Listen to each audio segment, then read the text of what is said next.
तो जैसा कि आपने पिछले पार्ट के अंत में देखा, उस सिल्वर विंग्ड नाइट फील्ड ने अपनी जादुई आंखों से ऐसा मायाजाल बुना कि सबकी आंखें फटी की फटी रह गईं। काले कपड़े वाली औरत तो बेचारी हार मान चुकी थी, पर अपना हानली भी कोई कच्चा खिलाड़ी नहीं है। उसने अपनी सुनहरी बिजली और खतरनाक पर्पल एपेक्स फ्लेम्स वाले मोती से उस शैतान के मूंछों के बाल खड़े कर दिए और उसका सारा जादू धुआं धुआं कर दिया। अब गुफा के अंदर असली तांडव शुरू होने वाला है, क्योंकि हानली ने अपनी सारी पुरानी और दिग्गज शक्तियां मैदान में उतार दी हैं। तो आप आ गए। इस पार्ट की शुरुआत में काले लबादे वाली औरत के तो होशो हवास उड़ गए और साथ ही जोश भी आ गया जब उसने देखा कि हान ली एक साथ इतने सारे लाजवाब जादुई हथियारों को नचा रहा है। उसने अपना हाथ उठाया और एक छोटी नीली ढाल बुला ली। फिर अपनी झोली पर थपकी मार के उसने 2 तितली के आकार वाले जादुई हथियार निकाल लिए। ई तो एकदम ऐसे फड़फड़ा रहे थे जैसे सच में जिंदा हों, गर्दा उड़ा दिए। अब भाई मिड नेसेंट सोल लेवल की कल्टीवेटर होने के नाते उसके पास और भी खजाने थे, पर लड़ाई के मैदान में ऐसा थोड़ी होता है कि जितने ज्यादा हथियार निकालोगे उतना ही फायदा होगा। जादुई हथियारों को इस्तेमाल करने में कल्टीवेटर का थोड़ा स्पिरिचुअल सेंस तो बंद ही जाता है, और युद्ध में जादुई तरकीबें लगाने के लिए भी तो स्पिरिचुअल सेंस चाहिए होता है। अब किसको कितना स्पिरिचुअल सेंस बचा के रखना है, ये तो हर बबुआ की अपनी अपनी नौबत पर निर्भर करता है। अगर किसी के पास हथियार धुरंधर हों पर तरकीबें कमजोर हों तो वो अपना ज्यादा स्पिरिचुअल सेंस हथियार बुलाने में फूंकेगा, और इसका उल्टा भी वैसा ही है। और तो और हथियार जितना रौंपदार होगा उसे काबू करने के लिए उतना ही तगड़ा स्पिरिचुअल सेंस चाहिए। इसीलिए बहुत ही कम कोर फॉर्मेशन कल्टीवेटर ऐसे होते हैं जो पुराने खजानों को सही से नचा सकें। जिनकी स्पिरिचुअल सेंस बहुत ज्यादा होती है वो भी जंग में गिने चुने भारी हथियार ही इस्तेमाल कर पाते हैं। पर यहाँ तो हान ली का एक ही वक्त पर इतने सारे हथियारों को लपेटे में लेना साफ दिखा रहा था कि उसका स्पिरिचुअल सेंस कितना खौफनाक है। पर इससे पहले कि दोनों कोई हमला करते, मौत जैसी खामोशी छा गई।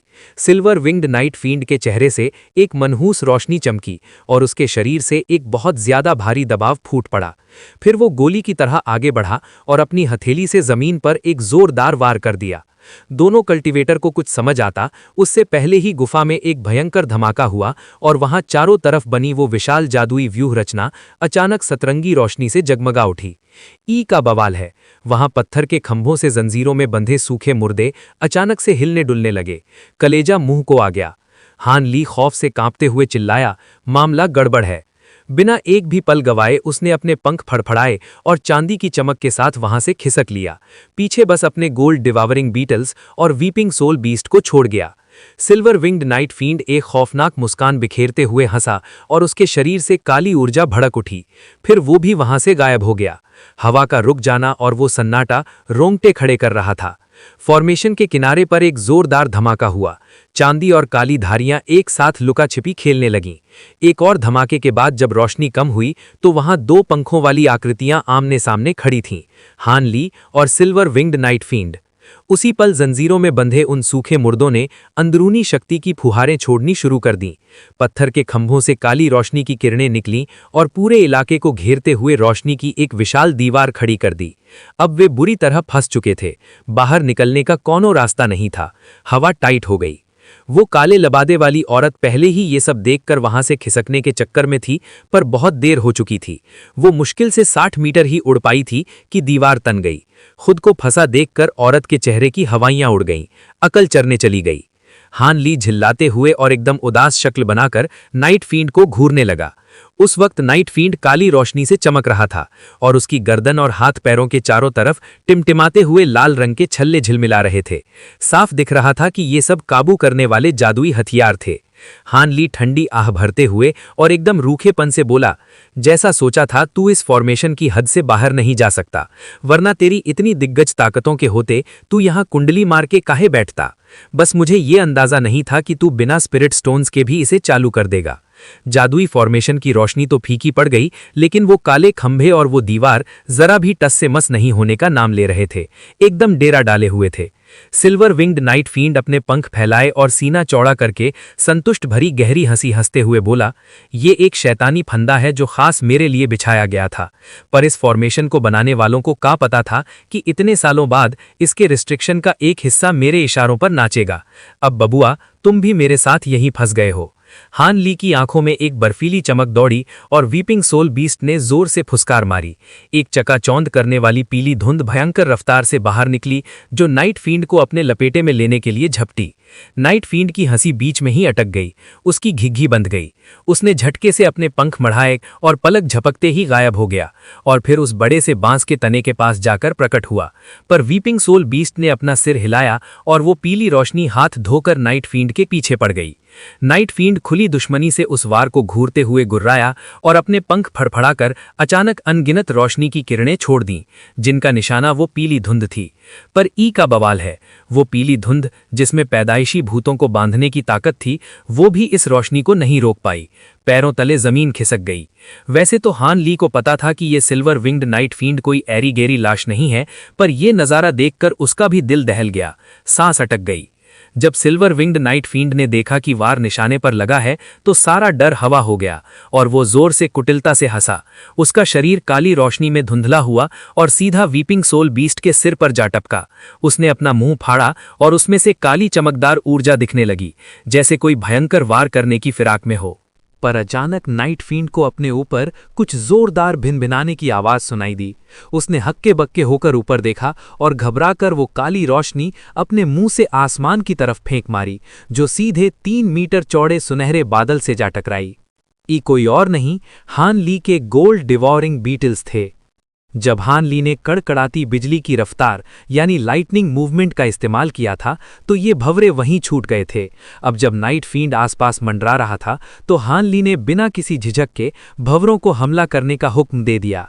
वो काली किरण असल में मुर्दा अंदरूनी शक्ति थी, जिसे नाइट फील्ड ने न जाने कितने सालों से घोट घोट कर तैयार किया था।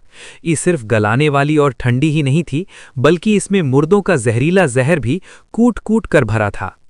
वैसे तो गोल्ड डिवॉरिंग बीटल्स पर जहर और बाकी चीज़ों का असर नहीं होता, लेकिन इस रोशनी के लगते ही वो आसमान से धड़ाधड़ नीचे गिरने लगे। एक ही झटके में भंवरों के पूरे झुंड का 1/3 हिस्सा साफ हो गया। बाकी के सब तितर बितर हो गए और अब एक जगह पर इकट्ठे नहीं थे। इसी छोटी सी मोहलत में वीपिंग सोल बीस्ट ने फुपकारते हुए एक और पीली धुंध छोड़कर दूसरा हमला बोल दिया। नाइट फील्ड ने बड़े आराम से अपने पंख फड़फड़ाए और पीली धुंध को चकमा देते हुए 30 मीटर दूर जाकर खड़ा हो गया। फिर जहां नाइट फील्ड खड़ा था, वहां से चांदी की रोशनी चमकी और बादलों की तरह बिजली कड़की, और लो भाई, हान ली वहां टपक पड़ा। उसने बिना कुछ बोले अपना हाथ घुमाया और अपनी उड़ने वाली तलवारों को एक सुनहरी लहर की तरह सिल्वर विंग्ड नाइट फील्ड की तरफ दौड़ा दिया। सिर के ऊपर जो बैंगनी शीशा चक्कर काट रहा था, वो भी चमका और उसमें से एक बैंगनी किरण निकलकर तलवारों के पीछे पीछे भागी। इसी बीच हान ली ने बड़ी चालाकी से अपनी आस्तीन से उंगली चटकाई और पल भर के लिए एक लाल लकीर सी चमकी। ये सब करने के बाद हान ली ने जमीन पर गिरे गोल्ड डिवॉरिंग बीटल्स पर एक नजर मारी।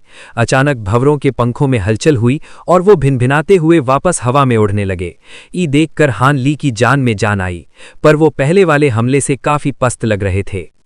इसी बीच काले लबादे वाली औरत ने मौके का फायदा उठाते हुए दोनों सफेद जेठ तितलियों को धावा बोलने का हुक्म दे दिया। दोनों जेठ तितलियों में से सफेद रोशनी भड़की और वो फूलकर एक इंसान के बराबर हो गईं। फिर तितलियों के पंखों की तेज फड़फड़ाहट से औरत के सामने एक सफेद बवंडर खड़ा हो गया। एक मंत्र पढ़ने के बाद वो सफेद बवंडर 2 सफेद बाढ़ वाले ड्रैगन में बदल गए, जो आंधी तूफान की तरह नाइट फील्ड की तरफ टूट पड़े। पर जब नाइट फील्ड ने एक साथ इतने सारे हमलों को अपनी तरफ आते देखा, तो उसने एक खौफनाक मुस्कान बिखेरी। उसने एक हाथ में ईविल मून मिरल पकड़ा और दूसरे हाथ से मुट्ठी के बराबर रोशनी का एक गोला बुला लिया। ये गोला स्लेटी रंग का था, पर इसमें एक ठंडी और सुन्न कर देने वाली चमक थी। नाइट फील्ड ने सबसे पहले टकराने वाले वार यानी उस सुनहरी तलवारों की रोशनी पर एकदम ठंडी नजर डाली। उसने अपने दोनों हाथों से ताली बजाई और वो रोशनी का गोला उस शीशे में गायब हो गया। उसके तुरंत बाद काली रोशनी चमकी और अनगिनत वैसे ही रोशनी के गोले बाहर निकले और आपस में चिपककर एक हो गए। पलक झपकते ही 10 मीटर चौड़ा रोशनी का एक विशाल गोला बन गया, जिसके एकदम बीचों बीच सिल्वर विंग्ड नाइट फील्ड बैठा था। जैसे ही तलवारों की रोशनी वहां से गुजरी, वो सीधा उस गोले से जा भिड़ी। एक हल्के से धमाके के साथ वो विशाल गोला किसी बुलबुले की तरह फूट गया और कई छोटे छोटे गोलों में बिखर गया। सुनहरी रोशनी नाइट फील्ड के आर पार निकल गई और चमक उठी जब दर्जनों उड़ने वाली तलवारों ने नाइट फील्ड को काटकर बोटी बोटी कर दिया। उसके बाद आसपास बिखरे हुए छोटे छोटे गोलों से तलवारों की किरणें बाहर निकल आईं। जब हान ली ने ये सब देखा तो उसका माथा ठनका और मन में शक के कीड़े कुलबुलाने लगे। ये तो हो ही नहीं सकता कि वो सिर्फ अपनी उड़ने वाली तलवारों से नाइट फील्ड को खल्लास कर दे। और जैसा सोचा था, एक ऐसा नज़ारा दिखा जिस पर यकीन करना मुश्किल था। वो रोशनी के छोटे छोटे गोले फिर से इकट्ठे हुए और वापस उसी बड़े गोले में बदल गए। और तो और वो कटा फिटा नाइट फील्ड भी अंदर एकदम सही सलामत खड़ा था। हान ली ने त्योरियां चढ़ा लीं, फिर बैंगनी रोशनी की किरण और वो दोनों सफेद बाढ़ वाले ड्रैगन भी पूरे गुस्से में उस पर टूट पड़े। पर नतीजा ढाक के 3 पात। वो विशाल गोला फिर टूटा और बिखरा और फिर से जुड़कर एक हो गया। ई का बवाल है। सिल्वर विंग्ड नाइट फील्ड एक ठंडी मुस्कान के साथ दोनों कल्टीमेटर्स को देखकर मुस्कुराया, पर उसने कोई पलटवार नहीं किया, बल्कि वो बस कुंडली मार के इंतजार करता रहा जबकि हाथ वाले शीशे से रोशनी के गोले निकलते रहे, जिससे चारों तरफ की रोशनी और भी भयंकर हो गई। हान ली के चेहरे पर हवाइयां उड़ने लगी और एकदम गंभीर भाव आ गए। हालांकि हान ली को ये तो नहीं पता था कि रोशनी की ये दीवार कैसे काम कर रही है, पर इतना पक्का था कि दाल में कुछ बहुत काला है। बुरी तरह डरी हुई काले लबादे वाली औरत ने तुरंत एक मंत्र पढ़ा और अपने सफेद बाढ़ वाले ड्रैगनों को घुमाकर एक और हमला बोलने का हुक्म दिया। ड्रैगनों ने बड़ी आसानी से उस रोशनी और नाइट फील्ड के उस छलावे को एक बार फिर से चकनाचूर कर दिया।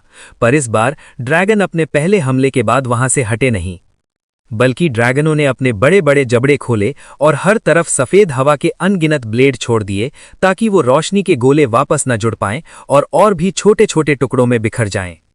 कुछ देर के लिए उस गोले के एकदम बीचों बीच सनसनाती हवाओं का भयंकर तांडव मच गया। हान ली ने अपनी उड़ने वाली तलवारों को इस हमले में नहीं जोड़ा, बल्कि हान ली ने अपनी आंखें सिकोड़ लीं, जिनमें से नीली रोशनी झिलमिला रही थी, और एकदम गिद्ध की नजर से सब कुछ ताड़ने लगा।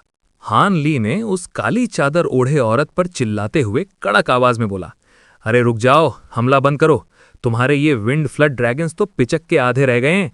सच तो ये है कि उस औरत को चेतावनी की जरूरत ही नहीं थी। उसका माथा पहले ही ठनका हुआ था कि कुछ तो गड़बड़ है। जैसे ही उसने हान ली की आवाज सुनी, उसने तुरंत डर के मारे अपने हाथों से एक जादुई इशारा यानी इनकैंटेशन जेस्चर बनाया। वे हवा के ड्रैगन अपनी जानलेवा हवा की तलवारें बरसाना बंद करके फौरन वहां से 9-2-11 हो गए। जब वे ड्रैगन हवा में कुंडली मार के बैठे, तब साफ दिखा कि उनकी हालत पतली हो गई थी और वे अपने असली साइज से आधे रह गए थे। वो जो रोशनी के गोले थे जिन्हें हवा की तलवारों ने कीमा बना डाला था, वे ड्रैगन्स के हटते ही पलक झपकते ही फिर से जुड़ गए। अब तो वो बड़ा गोला 100 मीटर चौड़ा हो गया था, जिसने स्पेल फॉर्मेशन की 1/3 जगह घेर ली थी। तभी उस रोशनी के गोले के बीच में सिल्वर विंग्ड नाइट फील्ड फिर से प्रकट हुआ और एक ठंडी हंसी हंसते हुए उसने मजाक उड़ाया। हान ली ने एक लंबी ठंडी आह भरी। उसने ये तमाशा पहले भी देखा था, जब स्कैटर्ड स्टार सीज में उसकी भिड़ंत आर्क सेंट सिक्स पाथ के चेले वेंतियन रेन से हुई थी।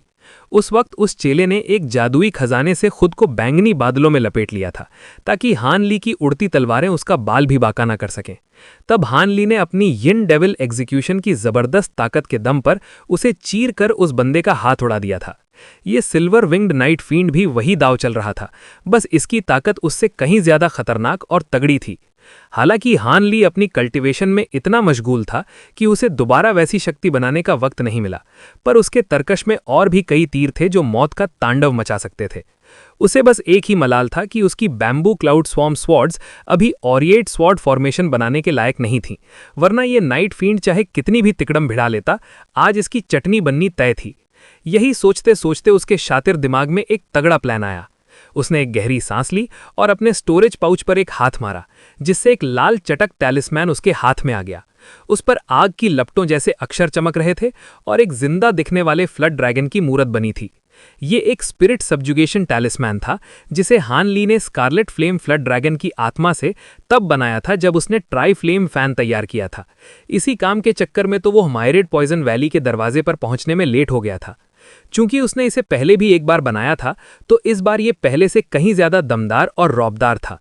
उसने वो टैलिस्मैन अपने शरीर पर चिपकाया और देखते ही देखते वो उसके जिस्म के अंदर समा गया।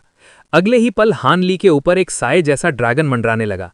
लाल रोशनी से नहाए हुए हान ली के सिर पर सींग निकल आए और पूरे बदन पर लाल रंग के कांटेदार तराजू उगाए। महज एक पल में उसने आधे ड्रैगन का रूप धर लिया और उसकी अंदरूनी शक्ति उछलकर सीधे मिड नेसेंट सोल लेवल के शिखर पर पहुंच गई। काली चादर वाली औरत ने एकदम हक्का बक्का होकर चिल्लाते हुए बोला, अरे कल्टीवेटर हान, ये क्या बवाल है? नाइट फील्ड ने भी अपनी फटी आंखों से उसे देखते हुए हैरानी से बोला, ई का देख रहे हैं? जब उस राक्षस ने देखा कि हान ली की ताकत तो रॉकेट की तरह बढ़ रही है, तो उसकी हंसी गायब हो गई और चेहरे पर हवाइयां उड़ने लगीं। तभी हान ली ने हाथों से इशारा किया और उसके चारों तरफ मंडराती हुई दर्जनों तलवारें लट्टू की तरह घूमने लगीं। एक तीखी आवाज के साथ वे सैकड़ों सुनहरी तलवारों में बदल गईं, जैसे आसमान में दोपहर का सूरज उतर आया हो। जब वो चकाचौंध कम हुई तो उस राक्षस के रोशनी के गोले के ठीक ऊपर एक 30 मीटर लंबी विशाल तलवार खड़ी थी। उस तलवार का दबाव इतना भयंकर था कि राक्षस का भी कलेजा मुंह को आ गया। विशाल तलवार बनते ही हान ली ने अपनी स्नो क्रिस्टल पर्ल की तरफ इशारा किया और वो जादुई मोती एक बैंगनी लकीर की तरह तलवार की तरफ लपका। उसी समय उसने अपने दिमाग से तलवार को हुक्म सुनाया। एक कान फाड़ देने वाला धमाका हुआ। तलवार की सतह पर आदमी के हाथ जितनी मोटी बिजलियां कड़कने लगीं और ऐसा शोर हुआ जैसे आसमान फट गया हो। तभी वो स्नो क्रिस्टल पर्ल तलवार की मूठ में जाकर धंस गया। एक बैंगनी लश्कारा चमका और वो मोती तलवार में ऐसे समा गया जैसे कभी था ही नहीं। देखते ही देखते तलवार की मूठ से बैंगनी आग की लपटें निकलीं और पूरी ब्लेड पर सुनहरी बिजली के साथ मिलकर कहर ढाने लगीं। नाइट फील्ड का चेहरा पीला पड़ गया और उसकी घिघी बंध गई। उस वक्त तक वो रोशनी का गोला आधा इलाका घेर चुका था, जिससे उन लोगों को पीछे हटना पड़ रहा था। ऊपर लटकी उस मौत रूपी तलवार को देखकर औरत और राक्षस दोनों की सांसें अटक गईं। ऐसी तलवार के सामने तो कोई लेट नेसेंट सोल वाला धुरंधर भी आने की हिम्मत न करे। हान ली ने कड़क कर आदेश दिया, मिटा डालो इसे। वो विशाल तलवार एक भयानक गरज के साथ नीचे गिरी और चारों तरफ अंधा कर देने वाली सुनहरी रोशनी फैल गई। तलवार के टकराने से पहले ही उसकी ताकत से जमीन कांपने लगी थी। एक पल में उस तलवार ने उस बड़े गोले के परखच्चे उड़ा दिए और चारों तरफ ऐसी हलचल मची कि रोंगटे खड़े हो गए। जब रोशनी छटी तो वहां उस गोले का नामो निशान नहीं था। वो राक्षस थोड़ी दूर खड़ा होकर उस भारी भरकम तलवार को बड़े ही डरावने अंदाज में घूर रहा था। उसकी हिम्मत नहीं हुई कि वो तलवार का वार झेले, इसलिए उसने अपने पंख फड़फड़ाए और बच निकला। लेकिन उसके हाथ में जो ईविल मून मिरर था उसने चमकना बंद कर दिया था, क्योंकि वो रोशनी का गोला अब जड़ से खत्म हो चुका था और दोबारा नहीं बन सकता था। जैसे ही वो इधर उधर नजर दौड़ाकर कोई नई चाल चलने की सोच ही रहा था, तभी उसे हवा के चीरने की आवाज सुनाई दी। उसके सिर के पीछे ठीक 3 मीटर की दूरी पर एक बारीक लाल लकीर प्रकट हुई, जो उसका भेजा उड़ाने को तैयार थी। वो राक्षस भी कोई कच्चा खिलाड़ी नहीं था। उसकी अपनी स्पिरिचुअल सेंस बहुत तगड़ी थी। हमला अचानक था, पर उसने झटके से अपना पंख मोड़कर उसे रोक लिया। धड़ाक! जैसे ही वो लाल लकीर उसके पंख से टकराई, वो एक बड़े आग के गोले में बदल गई।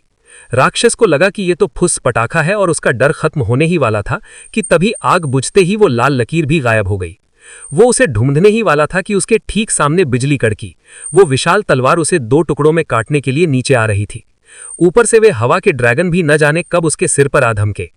काली चादर वाली औरत के इशारे पर उन्होंने अपना मुंह खोला और हवा की हजारों तलवारों की झड़ी लगा दी। राक्षस ने पीछा करने का ख्याल छोड़ दिया और उस आईने को अपने छाती पर लटका लिया। उसने बड़ी संजीदगी से अपनी बाहें फैलाईं और घोस्ट थ्रेड्स की 2 बड़ी बड़ी मुट्ठियां बनाईं, जो 3-3 मीटर की थीं, ताकि उस तलवार को रोक सके। असल में वो भाग सकता था, पर वो उस तलवार की औकात नापना चाहता था। इधर उसके पंख दुगने बड़े हो गए और उसके सिर के ऊपर एक चांदी की ढाल की तरह तन गए, जिसने हवा की तलवारों को कंकड़ पत्थर की तरह उड़ा दिया। तलवार और उन मुट्ठियों की टक्कर हुई और 2 जबरदस्त धमाके हुए। तलवार ने अपनी पूरी जान लगाकर पहली मुट्ठी को तो चीर दिया, पर उसकी धार थोड़ी धीमी पड़ गई और दूसरी मुट्ठी ने उसे रोक लिया। लेकिन जैसे ही तलवार दूसरी मुट्ठी से टकराई, वो खोई हुई लाल लकीर अचानक से प्रकट हुई और सीधे राक्षस की छाती की तरफ बढ़ी। वो राक्षस बुरी तरह घबराकर चिल्लाया। नहीं, उसने हाथ तो आगे बढ़ाया, पर तब तक बहुत देर हो चुकी थी। एक धुंधली सी चमक के साथ वो सुई ईविल मून मिरर के आर पार निकल गई। वो कीमती आईना काली रोशनी के साथ चकनाचूर हो गया। राक्षस ने उस सुई को पकड़ तो लिया, पर तब तक खेल हो चुका था। राक्षस का पूरा बदन गुस्से से थरथराने लगा और उसका चेहरा बिगड़ गया। वो दहाड़ते हुए बोला, तेरी इतनी मजाल कि तूने मेरा आईना तोड़ दिया। हान ली का इरादा साफ था। वो आईना उसकी जादुई चालों से बहुत सरदर्द पैदा कर रहा था, इसलिए उसने उसे ठिकाने लगा दिया। उसे राक्षस का ये पागलपन देखकर ताज्जुब तो हुआ, पर वो रुकने वालों में नहीं था। उसने फिर से इशारा किया और वो विशाल तलवार सैकड़ों टुकड़ों में बट गई। तकरीबन 200 तलवारें एक जाल की तरह उस राक्षस पर टूट पड़ीं। अगर उसने पंखों से रोकने की कोशिश की तो ऑरिक एसेंस से बनी ये तलवारें उसे गाजर मूली की तरह काट डालेंगी। उधर वो स्नो क्रिस्टल पर्ल भी हवा में नाचने लगा और उससे आग के गोले राक्षस की तरफ गिरने लगे। राक्षस चाहे कितना भी गुस्से में हो, वो बेवकूफ नहीं था कि हान ली के इन हमलों को झेलने खड़ा रहता। उसने अपने पंख फड़फड़ाए और दूसरी जगह जा खड़ा हुआ। उसकी चांदी जैसी आंखें अब खून की तरह लाल हो चुकी थीं। नफरत से भरे लहजे में उस राक्षस ने कहा, मैंने सोचा था कि अपनी ताकत बर्बाद नहीं करूंगा और तुम्हें बस भ्रम में डालकर खत्म कर दूंगा, पर अब नहीं। अब मैं खुद तुम्हारी रूह खींच निकालूंगा और उसे मजे ले लेकर चखूंगा। उसका शरीर एक पल के लिए धुंधला हुआ और सीधे उस कॉप्स वुल्फ के सिर के ऊपर जा पहुंचा। उसने बिना कुछ बोले उस पर पैर रखा और अपने पंख फड़फड़ाए, जिससे पीली रोशनी की एक लहर निकली। देखते ही देखते वो भेड़िए के साथ जमीन के अंदर धंस गया। हान ली ने माथे पर बल डालते हुए कहा, अरे ये तो अर्थ मूवमेंट की तकनीक है। उसने तुरंत इशारा करके अपने सारे हथियार वापस बुला लिए। जमीन थरथराने लगी और उनके चारों तरफ का पूरा स्पेल फॉर्मेशन हिलने लगा। उसमें से पीली रोशनी और काला धुआं निकलने लगा और फिर सुनाई दी सिल्वर विंग्ड नाइट फींड की दर्द से भरी एक ऐसी चीख जिससे कलेजा कांप जाए। काली चादर वाली औरत का चेहरा भी उतर गया। उसने एक नज़र हान ली पर डाली और फिर नीचे हिलते हुए स्पेल फॉर्मेशन को देखा। थोड़ा हिचकिचाते हुए उसने अपने होंठ चबाए और उन रेशम के कोकूनों की तरफ लपकी। जाते जाते उसने अपना हाथ उठाया और एक कैंची जैसे चमकते हुए जादुई हथियार से उन पर वार किया। काली चादर ओढ़े उस औरत ने अपनी कैंची जैसे औजार से सोने जैसी चमक वाली बिजली छोड़ी। उसका इरादा साफ था, वो ओल्ड मैन फू को उन भुतहा गोस्ट फींड थ्रेड्स के जाल से छुड़ाना चाहती थी। हान ली माथे पर बल डालकर ये सब देख रहा था। वो जानता था कि वो उन्हें बचा तो सकता है, पर फासला इतना ज्यादा था कि पहुंचते पहुंचते देर हो जाती। तभी जोरदार धमाका हुआ, बंग। जैसे ही वो कैंची पास पहुंची, जमीन फाड़कर एक हरा सा साया निकला और पलक झपकते ही उन जालों के सामने खड़ा हो गया। उसने हवा में अपना लाल हाथ लहराया और खूंखार पंजों की वार से कैंची का रास्ता रोक दिया।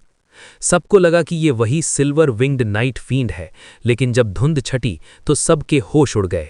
उस साये का सिर भेड़िए जैसा था, शरीर इंसानों जैसा और आंखें खून की तरह लाल। ये वही दानवी भेड़िया कॉर्प्स वुल्फ था जिसने न जाने कौन सा टोटका करके अब इंसानी रूप धर लिया था। वो काली चादर वाली औरत को ऐसे घूर रहा था जैसे उसे कच्चा चबा जाएगा। लेकिन हान ली का ध्यान कहीं और था। उसने गौर किया कि वो अम्ब्रा इन हॉर्स यानी छाया वाला घोड़ा गायब है। क्या वो जमीन के नीचे दुबक गया है या कहीं छुप कर वार करने की ताक में है? ये सोचते ही हान ली की आंखों में नीली रोशनी चमकी और उसने नीचे की तरफ देखा। उसका चेहरा डर के मारे ऐंठ गया और वो पागलों की तरह चिल्लाया, अपने पीछे देखो। साथ ही उसने अपनी उंगलियों से एक नीली तलवार जैसी बिजली स्वॉर्ड स्ट्रीक उस औरत की तरफ छोड़ दी। हान ली की आवाज़ सुनते ही उस औरत का कलेजा मुंह को आ गया। उसने तुरंत फुर्ती दिखाई और अपनी नीली ढाल को पीछे की तरफ घुमाया। उसने अपनी पूरी मैजिक पावर उस पहिए धार्मिक व्हील में झोंक दी जो उसके ऊपर तैर रहा था। देखते ही देखते 7 रंगों वाली रोशनी उसकी सुरक्षा के लिए ढाल बनकर तन गई। अभी उसने बचाव की तैयारी पूरी ही की थी कि उसके पीछे एक सुनहरा साया कौंध गया। ये वही सिल्वर विंग्ड नाइट फींड था। उसका रूप पूरी तरह बदल चुका था। उसके शरीर से हरा फर गायब था और अब उसकी जगह सोने जैसे चमकते हुए सिक्के स्केल्स आ गए थे। उसके चांदी जैसे पंखों से अब नीली और सफ़ेद रोशनी फूट रही थी, यहाँ तक कि उसकी आंखों की पुतलियां भी सुनहरी पड़ गई थीं। सबसे डरावनी बात तो ये थी कि उसके शरीर से अब मुर्दे जैसी महक भी नहीं आ रही थी। वो बिल्कुल ऐसा लग रहा था जैसे हवा में कोई रूह खड़ी हो जिसका कोई वजूद ही ना हो। दिखते ही उस शैतान ने अपना हाथ उठाया और उसका पंजा अचानक कई गुना बड़ा हो गया। उसके काले पंजों से सुनहरी आग निकली और उसने औरत पर वार किया। औरत की नीली ढाल भी पूरी ताकत से चमक रही थी, मगर उस रात के दरिंदे ने ढाल की परवाह तक नहीं की। उसका सुनहरा हाथ उस ढाल के ऐसे पार निकल गया जैसे वो हवा हो और सीधे औरत के सुरक्षा घेरे पर जा लगा। फिर हुआ एक जोरदार धमाका। उन खूंखार पंजों ने उस सुरक्षा घेरे को कागज की तरह फाड़ दिया। मांस फटने की डरावनी आवाज आई। पंजे ने औरत का सीना चीर दिया, कलेजा छलनी किया और शरीर के आर पार निकल गया। ये मंजर देख हान ली का दिल बैठ गया। उसे समझ आ गया कि अब इस औरत का बचना नामुमकिन है। तभी हान ली की वो नीली तलवार वाली बिजली वहां पहुंची, पर उस शैतान ने बस अपने पंख फड़फड़ाए और उस हमले को ऐसे सोख लिया जैसे कुछ हुआ ही ना हो। खैर, हान ली की कोशिश एकदम बेकार नहीं गई। उस हमले की वजह से औरत को खुद को बचाने का एक आखिरी मौका मिल गया। उस औरत के सिर से एक लाल रोशनी फूटी और उसकी नेसेंट सोल यानी नन्ही जान बाहर निकल आई, जिसके हाथ में एक छोटी सी तलवार थी। निकलते ही वो नन्ही रूह दहशत के मारे 30 मीटर दूर जा गिरी। इधर उधर गायब होकर जैसे तैसे उसने अपनी जान बचाकर भागने की कोशिश की। वो सिल्वर विंग्ड नाइट फींड कमीनी मुस्कान के साथ मुस्कुराया। उसने औरत की लाश को कूड़े की तरह फेंका और फिर से गायब हो गया। तभी उस नन्ही रूह के पास एक धुंधला सा साया दिखा और उसने भूरे जालों का एक जाल फेंका। बेचारी नन्ही सोल जैसे ही गायब होने वाली थी, उसे जाल में जकड़ लिया गया। वो नन्ही रूह चीखते हुए बोली, दुहाई है, मुझे बचा लो। उसने अपनी नन्ही तलवार से जाल काटने की कोशिश की, पर बिना शरीर के उसके पास ढेला भर की ताकत नहीं थी। उसकी तलवार जाल से टकराकर पीछे गिर गई। उस शैतान ने अब कोई ढील नहीं दी। उसने हाथ बढ़ाया और एक भूरा सा हाथ हवा में पैदा हुआ, जिसने उस नन्ही रूह को जाल से घसीट लिया। पलक झपकते ही 1 फुट लंबा भूरा सा कोकून बन गया, जो हवा में तैरने लगा। जब वो शैतान पूरी तरह सामने आया तो उसने उस कोकून से नज़र हटाकर हान ली को देखा और ठंडी हंसी हंसते हुए बोला, मुझे लगा था तू इसे बचाने कूदेगा, पर तू तो बड़ा घाघ निकला, अपनी खाल बचाने में लगा रहा। हान ली ने पत्थर जैसा चेहरा बनाया और बड़े ही ठंडे अंदाज में बोला, मैं इसे बचा लेता अगर मुमकिन था, पर क्या मैं पागल हूं जो तेरे बिछाए जाल में अपनी गर्दन फंसा दूं? अब उस बड़े जाल को हटा ले, बहुत देख लिया। वो शैतान तनिक हैरान होकर बोला, तो ये इत्तेफाक नहीं था कि तूने मेरी माया को पकड़ लिया। तभी उसके ऊपर 30 मीटर की ऊंचाई पर एक बहुत बड़ा भूरा जाल दिखने लगा।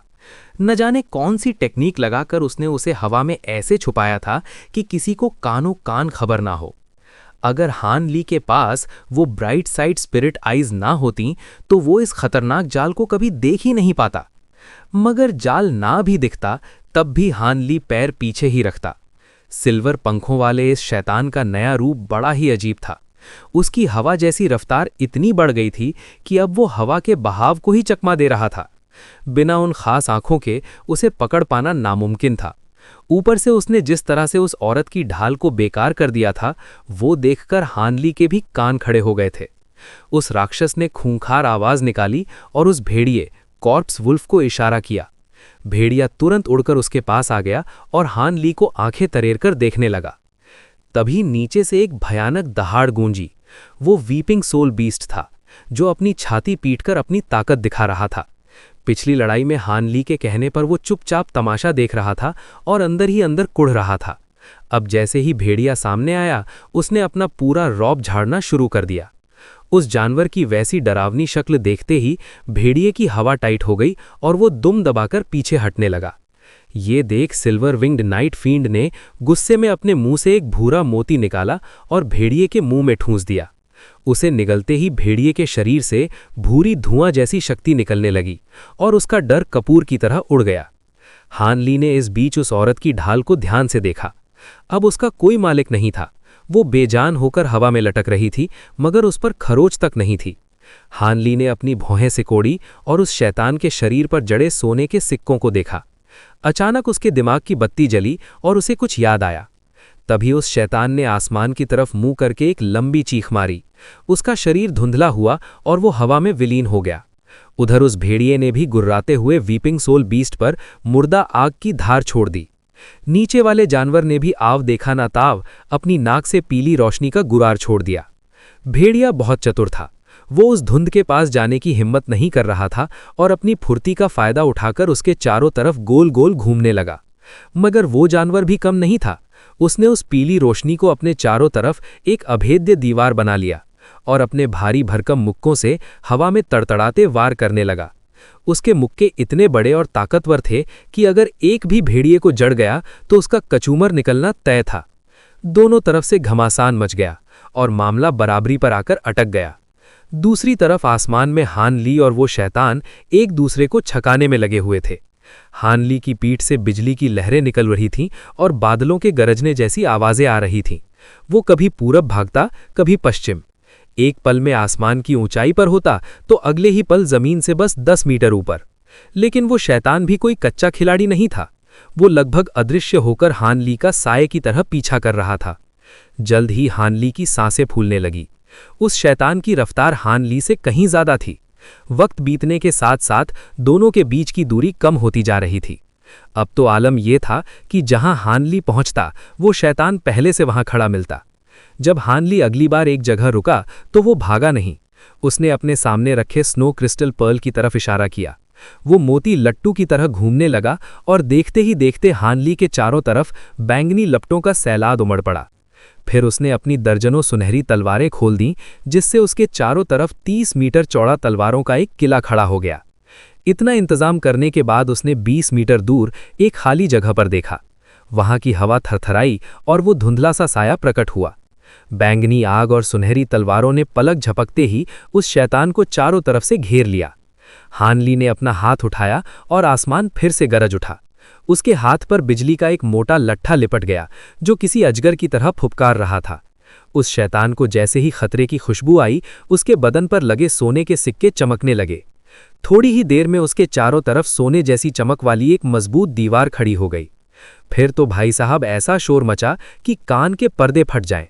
तलवारों की चमक, बैंगनी आग और कड़कती बिजली ने मिलकर उस शैतान की सुनहरी दीवार पर ऐसा धावा बोला कि सब कुछ उस रोशनी के सैलाब में डूब गया। बिजली की कड़कड़ाहट पीछे छोड़ते हुए हानली एक ही झटके में 60 मीटर दूर जाकर प्रकट हुआ। जब उसने दोबारा पैर टिकाए तो सामने हो रहे उस भयंकर धमाके को देखकर उसका चेहरा गंभीर हो गया। अपनी ब्राइट साइड स्पिरिट आइज के दम पर वो उस चौंधिया देने वाली रोशनी के आर पार भी सब कुछ साफ साफ देख पा रहा था। और एक एसेंस से रगड़ रगड़ कर तैयार की गई उसकी बैम्बू क्लाउड स्वॉर्म सोर्ड्स तो इतनी पैनी थीं कि पत्थर चीर दें। पर जब वो उस सिल्वर विंग्ड नाइट फींड के सुनहरे घेरे से टकराईं तो ऐसे पीछे हट गईं जैसे किसी ने उन्हें हाथ लगाने से पहले ही झटक दिया हो। डिवाइन डेविल बेन लाइटनिंग से बना वो बिजली का अजगर भी उस घेरे को बस हिला पा रहा था, बिलाड़ कुछ नहीं पाया। पर वो बैंगनी आग, असली खेल तो वो दिखा रही थी। हानली ने अपनी आंखों में एक चमक के साथ देखा कि बैंगनी बर्फ का एक बड़ा सा टुकड़ा उस सुनहरी ढाल पर जम गया था और उसे धीरे धीरे जकड़ रहा था। सिल्वर विंग्ड नाइट फींड अभी तो उस घेरे के अंदर सुरक्षित था, पर उसके चेहरे पर हवाइयां उड़ रही थीं। उसने सपने में भी नहीं सोचा था कि ये बैंगनी आग इतनी जहरीली और ताकतवर निकलेगी। पर चूंकि बर्फ ने उसे नहीं बल्कि उसकी ढाल को पकड़ा था, तो वहां से निकलना उसके लिए बाएं हाथ का खेल था। सिल्वर विंग्ड नाइट फींड ने जोश में भरकर अपने हाथ उस सुनहरी दीवार पर टिकाए और जोर लगाया। ढाल से हजारों किरणें फूटीं और उस बर्फ के बीचों बीच एक छोटा सा छेद कर दिया। देखते ही देखते वो पूरी बैंगनी बर्फ चटक कर बिखरने लगी। हानली का कलेजा धक से रह गया। उसने हाथ के इशारे से अपनी सारी उड़ती हुई तलवारों को वापस बुला लिया, जो अब उसके इर्द गिर्द चक्कर काटने लगीं। तभी वो नाइट फींड धुंधला सा हुआ और पलक झपकते ही उस बर्फ के घेरे से बाहर निकल आया। उसने हानली को ऐसी खूनी नजरों से देखा कि किसी की भी रूह कांप जाए। उसने अपना हाथ ऊपर उठाया और बिजली की फुर्ती से एक सुनहरी गेंद बना ली। हानली आखिरकार धीमे स्वर में बोला, अब मुझे पक्का यकीन हो गया है कि हवा और जमीन की चालों के अलावा तू मेटल एट्रीब्यूट की टेक्निक भी जानता है। बहुत कम कल्टिवेटर ऐसा कर पाते हैं। किस्से कहानियों में सुना था कि गोल्ड क्लैड लूनर कॉप्सेस ही ऐसी टेक्निकें इस्तेमाल कर सकते हैं। तो क्या तू सच में उस रूप में बदलने लगा है? इतना कहकर हानली ने उस नाइट फींड के शरीर पर चमक रहे सुनहरे निशानों को बड़े गौर से देखा। नाइट फींड को यह सवाल सुनकर तनी हैरानी तो हुई, पर वो जल्द ही कुटिलता से मुस्कुराया। सिल्वर विंग्ड नाइट फींड ने बड़े ही कमीने अंदाज में हंसते हुए कहा, बबुआ, मेरा ये रूप बदलना तो 10,000 साल पहले ही शुरू हो गया था। अगर तुम सब मिलकर शुरू में ही मुझ पर टूट पड़ते तो शायद बचने की कोई उम्मीद होती। पर अब तू अकेला है, और अकेले चने से भाड़ नहीं फूटता। तू तो बस उस तूफान के सामने खड़ा एक अकेला पेड़ है जो अब गिरने ही वाला है। इतना कहते ही उस नाइट फींड ने अपने पंख फड़फड़ाए, उनके ऊपर चढ़ा भेस उतर गया और वो सुनहरे रंग में चमकने लगे। अचानक एक ऐसी खौफनाक और भारी शक्ति यानी की चारों तरफ फैली कि जिस घेरे में वो कैद थे वो भी थरथराने लगा। हानली की आंखें फटी की फटी रह गईं। ये शक्ति तो नेसेंट सोल के आखिरी लेवल वाले जादूगरों से भी कहीं ज्यादा थी। यहां तक कि थियनवेन साउथ के तीनों बड़े दिग्गज भी इसके सामने फीके थे। ऐसी दहशत उसने सिर्फ डेविल फॉल वैली के उन 2 शैतानों यानी एल्डर डेविल्स के सामने महसूस की थी। अंदर से तो हानली के पसीने छूट रहे थे, पर ऊपर से उसने चेहरा पत्थर जैसा बना रखा था। हानली ने उसे आजमाते हुए कहा, चाहे तू कितना भी बदल जाए, पर तू इस बिना आसमान वाली जगह में कैद है। यहां मून आइन एसेंस के बिना तेरा ये रूप कभी पूरा नहीं हो पाएगा। तू बस दिखावे के लिए मेटल एट्रीब्यूट की टेक्निकें इस्तेमाल कर रहा है, जब तक तुझे असली मेटल से बने हथियार ना मिले तू हमारा कुछ नहीं बिगाड़ पाएगा। ये कहते हुए हानली को उस काली साड़ी वाली औरत की ढाल और अपनी तलवारों की याद आई। उसे समझ आ गया था कि मामला बहुत पेचीदा है, क्योंकि आजकल के ज्यादातर जादुई हथियार किसी न किसी धातु से ही बने होते हैं। सिल्वर विंग्ड नाइट फील्ड ने मजाक उड़ाते हुए कहा, ही, ऐसा लगता है। रुक, अभी तेरी अक्ल ठिकाने लगाता हूं। नाइट फील्ड ने बातें खत्म की और अपने हाथ में एक चमकती हुई सुनहरी गेंद ले आया। फिर उसने अपना दूसरा हाथ हवा में उठाया और पत्थर के खंभों से बंधी उन सूखी हुई लाशों की तरफ भूरे रंग की रोशनी फेंकी। देखते ही देखते वो रोशनी उन लाशों के अंदर समा गई। हानली इसे रोक नहीं पाया और उसका दिल डूबने लगा। उसे अंदाज हो गया था कि अब गर्दा उड़ने वाला है। खंभों से बंधी जंजीरें जन जन करती हुई नीचे गिर गईं। आजाद होते ही उन सूखी लाशों ने अपनी डरावनी हरी आंखें खोलीं और डगमगाते हुए हानली की तरफ बढ़ने लगीं। जब वो रुकीं तो उनकी आंखों में कोई एहसास नहीं था, बस मौत जैसी खामोशी थी। नाइट फील्ड बड़े रौब से अपनी जगह खड़ा हो गया। सिल्वर विंग्ड नाइट फील्ड ने धौंस जमाते हुए कहा, ये मेरे गुलाम बेलफुल कॉप्स की से तैयार किए गए हैं। तेरे जीतने का कोई चांस नहीं है। अगर चुपचाप अपनी जान मुझे सौंप दे तो शायद मैं तेरी आत्मा को तड़पाने से बख्श दूं। हानली ने खामोशी से अपने चारों तरफ खड़ी उन लाशों को देखा और एक ठंडी आह भरी। उसने बुदबुदाते हुए कहा, मुझे अंदाजा नहीं था कि इस खजाने को इस्तेमाल करने की नौबत आएगी। पता नहीं तू फूटी किस्मत वाला है या मैं। इतना कहते ही हानली ने अपनी कमर पर लटके एक बहुत ही खूबसूरत स्टोरेज पाउच पर हाथ मारा। हवा का एक झोंका चला और मुट्ठी के बराबर एक रोशनी का गोला उसके हाथ में आ गिरा। ये ट्राई फ्लेम फैन था जो पंखों से बना था। इसका रंग सुनहरा, चांदी जैसा और लाल था। इसके ऊपर जादुई निशान यानी टैलिस्मन मार्किंग्स और नक्शे इतनी घनी परतों में बने थे कि इसकी चमक बार बार बदल रही थी। इसे देखना भी आंखों को सुकून दे रहा था। उधर सिल्वर विंग्ड नाइट फील्ड अपनी तैयारी पूरी कर चुका था और उसने हमला बोल दिया। उसने एक जोरदार चीख मारी और अपने हाथ की रोशनी वाली गेंद हवा में उछाल दी। जैसे ही वो गेंद घूमी, उसमें से चारों तरफ सुनहरी किरणें निकलने लगीं। वो किरणें देखते ही देखते सुइयों जैसी पैनी हो गईं और हानली के सिर पर बरसने के लिए तैयार हो गईं। पूरा आसमान उन सुनहरी सुइयों से भर गया, जैसे सोने की बारिश हो रही हो। पर हानली अपनी जगह से हिला तक नहीं। वहीं दूसरी तरफ उन सूखी लाशों ने एक साथ अपने हाथ उठाए और ढेरों गोस्ट फील्ड थ्रेड्स निकालकर जमीन पर एक जाल बुनना शुरू कर दिया। देखते ही देखते एक बहुत बड़ा जाल हानली के पैरों के नीचे बिछ गया और उसे जकड़ने के लिए ऊपर बढ़ा। उस जाल से इतनी भयंकर बदबूदार और गंदी शक्ति बेलफुल की निकल रही थी कि कोई आम कल्टीवेटर होता तो उसके शरीर की शक्ति और होशो हवास वहीं जवाब दे जाते। पर चूंकि हानली पहले ही ऐसी गंदी शक्ति से जूझ चुका था और ब्राइट यार्ड आर्ट्स से अपने शरीर को फौलाद बना चुका था, तो उसे कोई फर्क नहीं पड़ा। फिर भी उस जाल की तेजी देखकर हानली की भी सांस अटक गई। हानली का चेहरा गुस्से से लाल हो गया। उसने अपने दोनों हाथों से ट्राई फ्लेम फैन को पकड़ा और पल भर में उसे 1 मीटर लंबा कर दिया। उसने अपनी पूरी अंदरूनी ताकत उस पंखे में झोंक दी और उसे एक झटके में हवा में लहराया। जो हुआ उसे देखकर हानली भी हक्का बक्का रह गया। उसे लगा जैसे उस पंखे ने एक ही पल में उसके शरीर की सारी ताकत सोंख ली हो। डर के मारे वो उसे लगभग फेंकने ही वाला था। पर शुक्र है कि पंखे ने ताकत सोंखना बंद किया और उसमें से एक फीनिक्स पक्षी की आवाज गूंजी। पंखा थरथराया और उसमें से 3 रंगों की आग की लपटें निकलीं, जिन्होंने 1 मीटर चौड़े फीनिक्स का रूप ले लिया। इसके पंख सुनहरे, चांदी जैसे और लाल थे। ये नज़ारा देखकर हानली का दिमाग चकरा गया। उसने सोचा था कि वो उन सुनहरी सुइयों पर दोबारा पंखा चलाएगा, पर अब उसके पास दम ही नहीं बचा था। उसने अपनी तलवारों को तेजी से घुमाया और अपने चारों तरफ सुनहरे कमल जैसा एक घेरा बना लिया। यही नहीं रुका वो, उसने अपनी स्नो क्रिस्टल पर्ल पर अपनी खून की कुछ बूंदें यानी ब्लड एसेंस थूकी। वो मोती पागलों की तरह कांपने लगा और उसमें से गहरे बैंगनी रंग की आग निकली। उसके जादू के इशारे पर वो आग उसके चारों तरफ एक दीवार की तरह खड़ी हो गई और तापमान एकदम से गिर गया, जैसे बर्फीला तूफान आ गया हो। देखते ही देखते 30 मीटर ऊंची और 3 मीटर मोटी बैंगनी बर्फ की दीवार खड़ी हो गई। तभी वो अनगिनत सुनहरी सुइयां उस बर्फ की दीवार से टकराईं। जैसे ही टक्कर हुई, बैंगनी और सुनहरी रोशनी का ऐसा धमाका हुआ कि कान फट जाएं।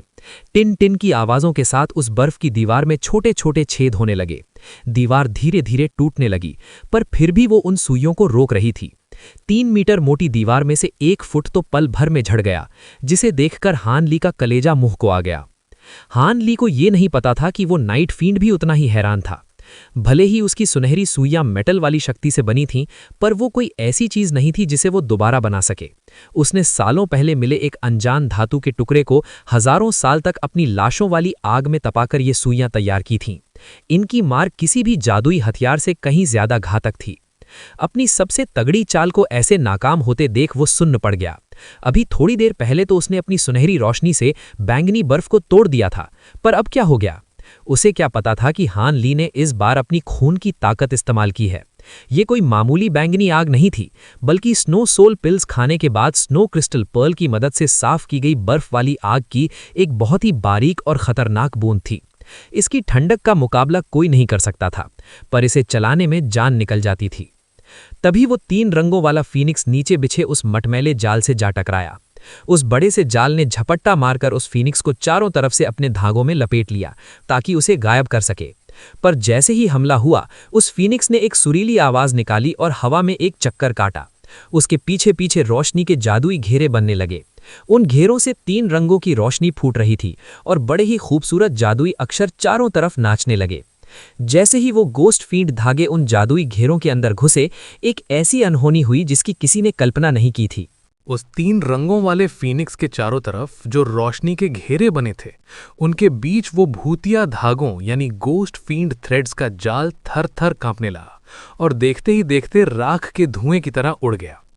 तभी उस फीनिक्स ने अपना असली रंग दिखाया और पंख फैलाकर एक आग का गोला बन गया।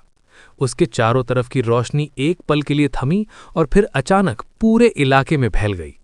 उन भूतिया धागों के बीच में सोने, लाल और चांदी जैसी चमक वाला एक बहुत बड़ा पहिया बन गया। उस पहिए पर अजीब अजीब नक्काशी और चमकते हुए टैलिस्मन के अक्षर घूम रहे थे, जिन्हें देखकर किसी की भी रूह कांप जाए। हैन ली और उस चांदी के पंखों वाले नाइट फील्ड की तो टकटकी बंध गई। उस रंगीन चमक के बीच वो रोशनी का पहिया एक झटके में गायब हो गया और उसके साथ ही वो 100 मीटर चौड़ा धागों का जाल भी हवा में कपूर की तरह उड़ गया। सिल्वर विंग्ड नाइट फील्ड के तो जैसे तोते उड़ गए। वो खाली आंखों से अपने पंख फड़फड़ाने लगा और उसे अपनी आंखों पर यकीन नहीं हो रहा था। उस जाल को बनाने में उसने अपनी बरसों की कमाई यानी अपनी सारी कॉर्प्स ची झोंक दी थी। अब उसके पास बस इतनी शक्ति बची थी कि अपने गुलामों को हिलने डुलने का इशारा कर सके। हमला करना तो दूर की बात थी। उसने मन ही मन सोचा कि एक पंखे के झटके ने मेरी बरसों की तपस्या मिट्टी में मिला दी। अगर मैं उस पहिए की चपेट में आ जाता तो आज मेरी 13वीं पक्की थी। ताज्जुब की बात यह थी कि उस पहिए की आग से गर्मी महसूस नहीं हो रही थी। वो तो जैसे किसी दूसरी दुनिया के कानून पर चल रही थी।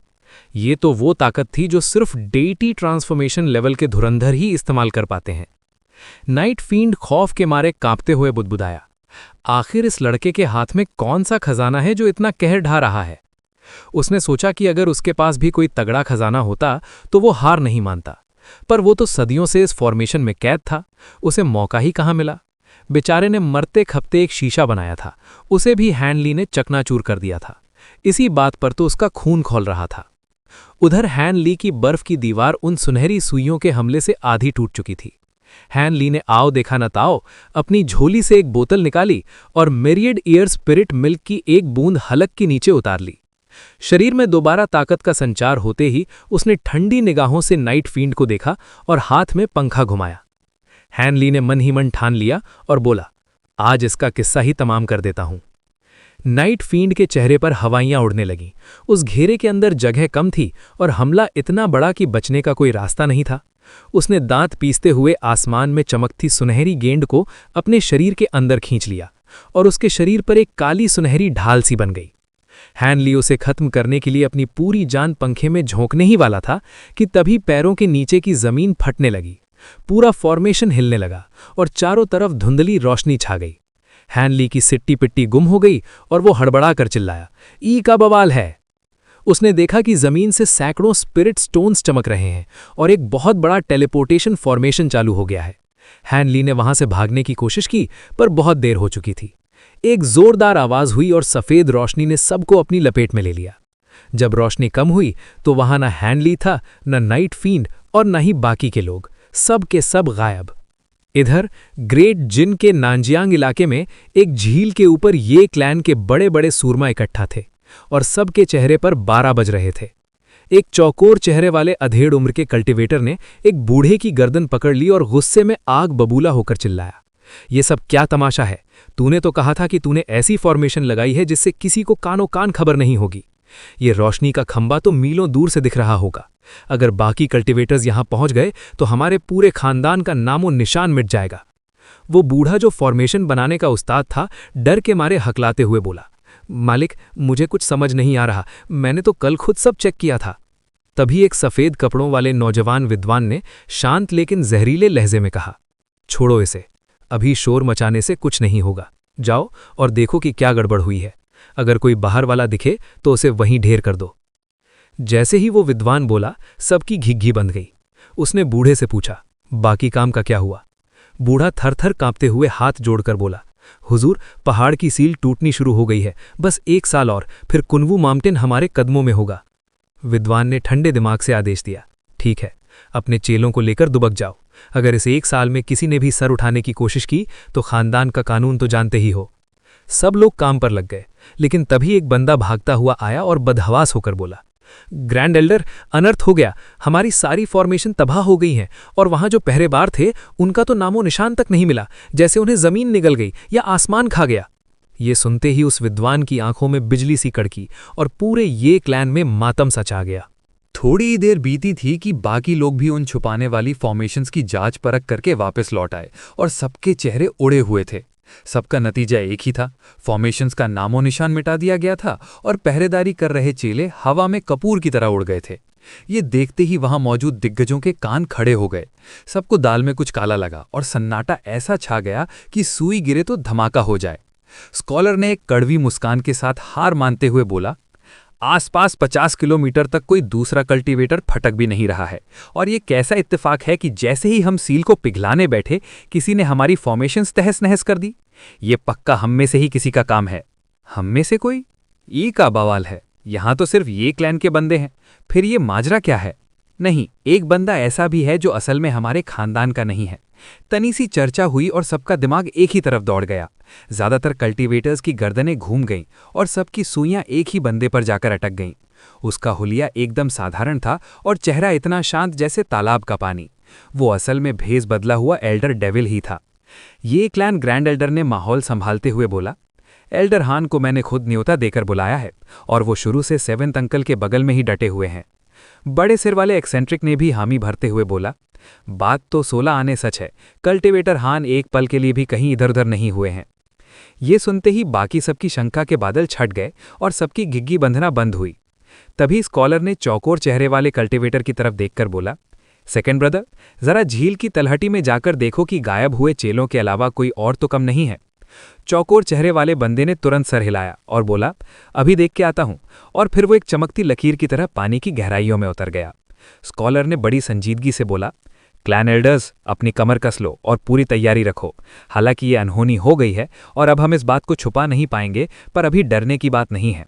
नानजियांग में कोई इतना तोपमार सेक्ट नहीं है और जो दिग्गज हमसे टकराने का दम रखते हैं उन्हें यहाँ पहुँचने में कम से कम आधा महीना लगेगा। हमें नहीं पता कि कुनवू माउंटेन के अंदर क्या छिपा है, लेकिन जो भी खजाना है उसे फौरन खोद निकालना होगा। खासकर वो 2 डिवाइन स्पिरिट ट्रेजर्स हमारे हाथ पहले लगने चाहिए, वरना आने वाले तूफान के सामने हमारे पैर उखड़ जाएंगे। वो परजीवी हजारों सालों से हमारी ताक में बैठे हैं, मौका मिलते ही हमारे खानदान को जड़ से मिटा देंगे। हारने की कोई गुंजाइश नहीं है। ये सुनकर सबके कलेजे कांप उठे और सब एक साथ सुर में बोले, जैसा आपका हुक्म ग्रैंड एल्डर। कुछ ही देर में वो चौकोर चेहरे वाला ग्रैंड एल्डर और फॉर्मेशंस का वो पुराना उस्ताद झील के ऊपर इकट्ठा हुए। चौकोर चेहरे वाले ने उखड़े हुए मन से बोला, थर्ड ब्रदर, 2 फॉर्मेशन मास्टर्स गायब हैं, ओल्ड 5th और 12th के भतीजे। कहीं उन दोनों ने गद्दारी तो नहीं कर दी? स्कॉलर ने नाक सिकोड़ते हुए बोला, गद्दारी क्या करेंगे, लगता है उन्हें मारकर उनकी रूह को कुरेद लिया गया है। वो गायब कब हुए? सफेद बालों वाले बूढ़े के माथे पर ठंडा पसीना चमकने लगा। उसने डरे सहमे जवाब दिया, ग्रैंड एल्डर, करीब 2 दिन पहले वो सबसे दूर वाली फॉर्मेशन संभाल रहे थे, इसीलिए किसी को भनक नहीं लगी। जब सारे चेले इकट्ठा हुए तब जाकर पता चला कि उनका डेरा खाली है। स्कॉलर ने ठंडे लहजे में बोला, लगता है सारी फसाद की जड़ वही दोनों थे, पर अब उनके साथ क्या हुआ ये सोचकर माथापच्ची करने का फायदा नहीं। जब हम कुनवू माउंटेन में घुसेंगे तो अपने सारे चेलों और फॉर्मेशन मास्टर्स को यहां से रवाना कर देंगे। क्या सील के खुलने की सही जगह का पता चल गया है? बूढ़े उस्ताद ने तपाक से बोला, जी, यहाँ से 10 किलोमीटर उत्तर और 3 किलोमीटर गहराई में है। वो रास्ता करीब 100 मीटर चौड़ा होना चाहिए। स्कॉलर बिना पलक झपकाए बोला, देर किस बात की, रास्ता दिखाओ, अभी निकलते हैं। सफ़ेद बालों वाले बूढ़े ने झुककर बोला, जी ग्रैंड एल्डर। 9 लोगों की वो टोली उत्तर की तरफ चल दी और जल्द ही एक घने जंगल के ऊपर पहुंच गई। बूढ़े ने पीछे की तरफ नजर दौड़ाई और हाथ की एक सफाई से एक चांदी की प्लेट निकाल ली। कुछ मंत्र बुदबुदाने के बाद बूढ़े ने उस प्लेट पर एक जादू की मोहर मारी, जिससे उसकी सतह चांदी जैसी रोशनी और जादुई अक्षरों यानी टैलिस्मैन से जगमगा उठी। उसने प्लेट को गौर से देखा और तस्दीक करते हुए बोला, यही है। स्कॉलर ने फिर उस बूढ़ी डाउइस्ट नन की तरफ मुड़कर बोला, 9 सिस्टर, अपने जानवर को बाहर निकालो, अब हम नीचे उतरेंगे। नन ने बस एक हुंकार भरी और अपनी कमर पर लटके जानवरों वाले थैले पर एक थप्पड़ रसीद किया। उसमें से एक पीली रोशनी निकली और देखते ही देखते वो 30 मीटर लंबे 1000 पैरों वाले एक खूंखार कन खजूरे में बदल गई। उसके मुंह से हरे रंग की जहरीली गैस निकल रही थी, जिसे देखकर रोंगटे खड़े हो जाएं। सफेद कपड़ों वाले बूढ़े को छोड़कर ये क्लैन के बाकी सारे धुरंधर उस कन खजूरे की पीठ पर सवार हो गए। नन ने एक जोरदार कमांड दी और कन खजूरे के चारों तरफ पीली रोशनी का घेरा बन गया, जिसने सारे सवारों को ढक लिया। फिर क्या था, वो जमीन को चीरता हुआ सीधा अंदर घुस गया और पलक झपकते ही नजरों से ओझल हो गया। वो बूढ़ा आदमी कुछ देर हवा में मंडराता रहा। जब उसे यकीन हो गया कि ये क्लैन के लोग अब वापस नहीं आएंगे, तो उसने एक लंबी ठंडी सांस भरी और अपनी राह ली। उधर 100 किलोमीटर दूर आसमान में नीले कपड़े और सिर पर लाल पट्टी बांधे कुछ कल्टीवेटर्स उड़ रहे थे। वो दूर दिख रहे रोशनी के खंभों को देखकर हक्के बक्के रह गए। उनमें से एक 20 साल के छोकरे ने पूछा, अरे भाई, ये कैसा नज़ारा है? इतना भयंकर उजाला किस चीज से निकल सकता है? उनके लीडर, एक सांवले अधेड़ उम्र के कल्टीवेटर ने गंभीर होते हुए बोला, मामला साधारण तो बिल्कुल नहीं लग रहा। जूनियर मार्शल ब्रदर यू, तुम तनी जल्दी सेक्ट में खबर करो, मैं बाकी चेलों को लेकर जरा पास से देख के आता हूं। ये सुनते ही वो लड़का अपने जादुई औजार पर बैठकर फुर्र हो गया और बाकी लोग उस रोशनी की तरफ लपक पड़े। एक दूसरी जगह जो काफी दूर थी, वहां एक ऊंचे पहाड़ पर 100 से ज्यादा अलग अलग कपड़ों वाले कल्टीवेटर्स जमा थे। ये सब कोई बहुत बड़े सूरमा नहीं थे, ज्यादातर ची कंडेंसेशन लेवल वाले ही थे। उनकी कल्टीवेशन भले ही कम हो, पर उनकी आंखों ने वो रोशनी के खंभे देख लिए थे। वो सब अपनी जगह से उठ खड़े हुए और टकटकी लगाकर उस रोशनी को ताकने लगे। एक उजाड़ पहाड़ के नीचे एक पत्थर के आधे खुले दरवाजे पर एक गोल मटोल बूढ़ा खड़ा था। वो भी उन रोशनी के खंभों को बड़ी गहराई से देख रहा था, जैसे कोई पुरानी गुत्थी सुलझा रहा हो। जैसे जैसे घड़ी की सुई आगे बढ़ रही थी, वो रोशनी के खंभे हर तरफ के कल्टीवेटर्स को अपनी ओर ऐसे खींच रहे थे जैसे गुड़ पर चींटियां। कुछ ही देर में पूरे नानजियांग में ये खबर आग की तरह फैल गई कि दुनिया में कोई बहुत बड़ा खजाना प्रकट हुआ है। कुछ ही दिनों में ये बात पड़ोसी इलाकों तक पहुंच गई और पूरे इलाके में खलबली मच गई। जब बाहर ये सारा गर्दा उड़ रहा था, तब हानली अपने आप को एक विशाल गुफा के अंदर एक बहुत बड़ी टेलीपोर्टेशन फॉर्मेशन के बीच खड़ा पाया। उसने उदासी से अपने पैरों के नीचे देखा, जहां वो लाल चमकते छल्ले टूटे पड़े थे। यही वो जादुई औजार थे जिन्होंने सिल्वर विंग्ड नाइट फील्ड को जकड़ रखा था। अब जब वो छल्ले टूट चुके थे, तो हानली को समझ नहीं आ रहा था कि वो नाइट फील्ड किस बिल में जा घुसा। तभी उसकी नजर अपनी कमर पर गई। वहां एक जेड का तावीज जगमगा रहा था। उस पर वही पुराने निशान थे जो उसने बहुत पहले स्कैटर्ड स्टार सीज में देखे थे। एक दुर्लभ टेलीपोर्टेशन तावीज।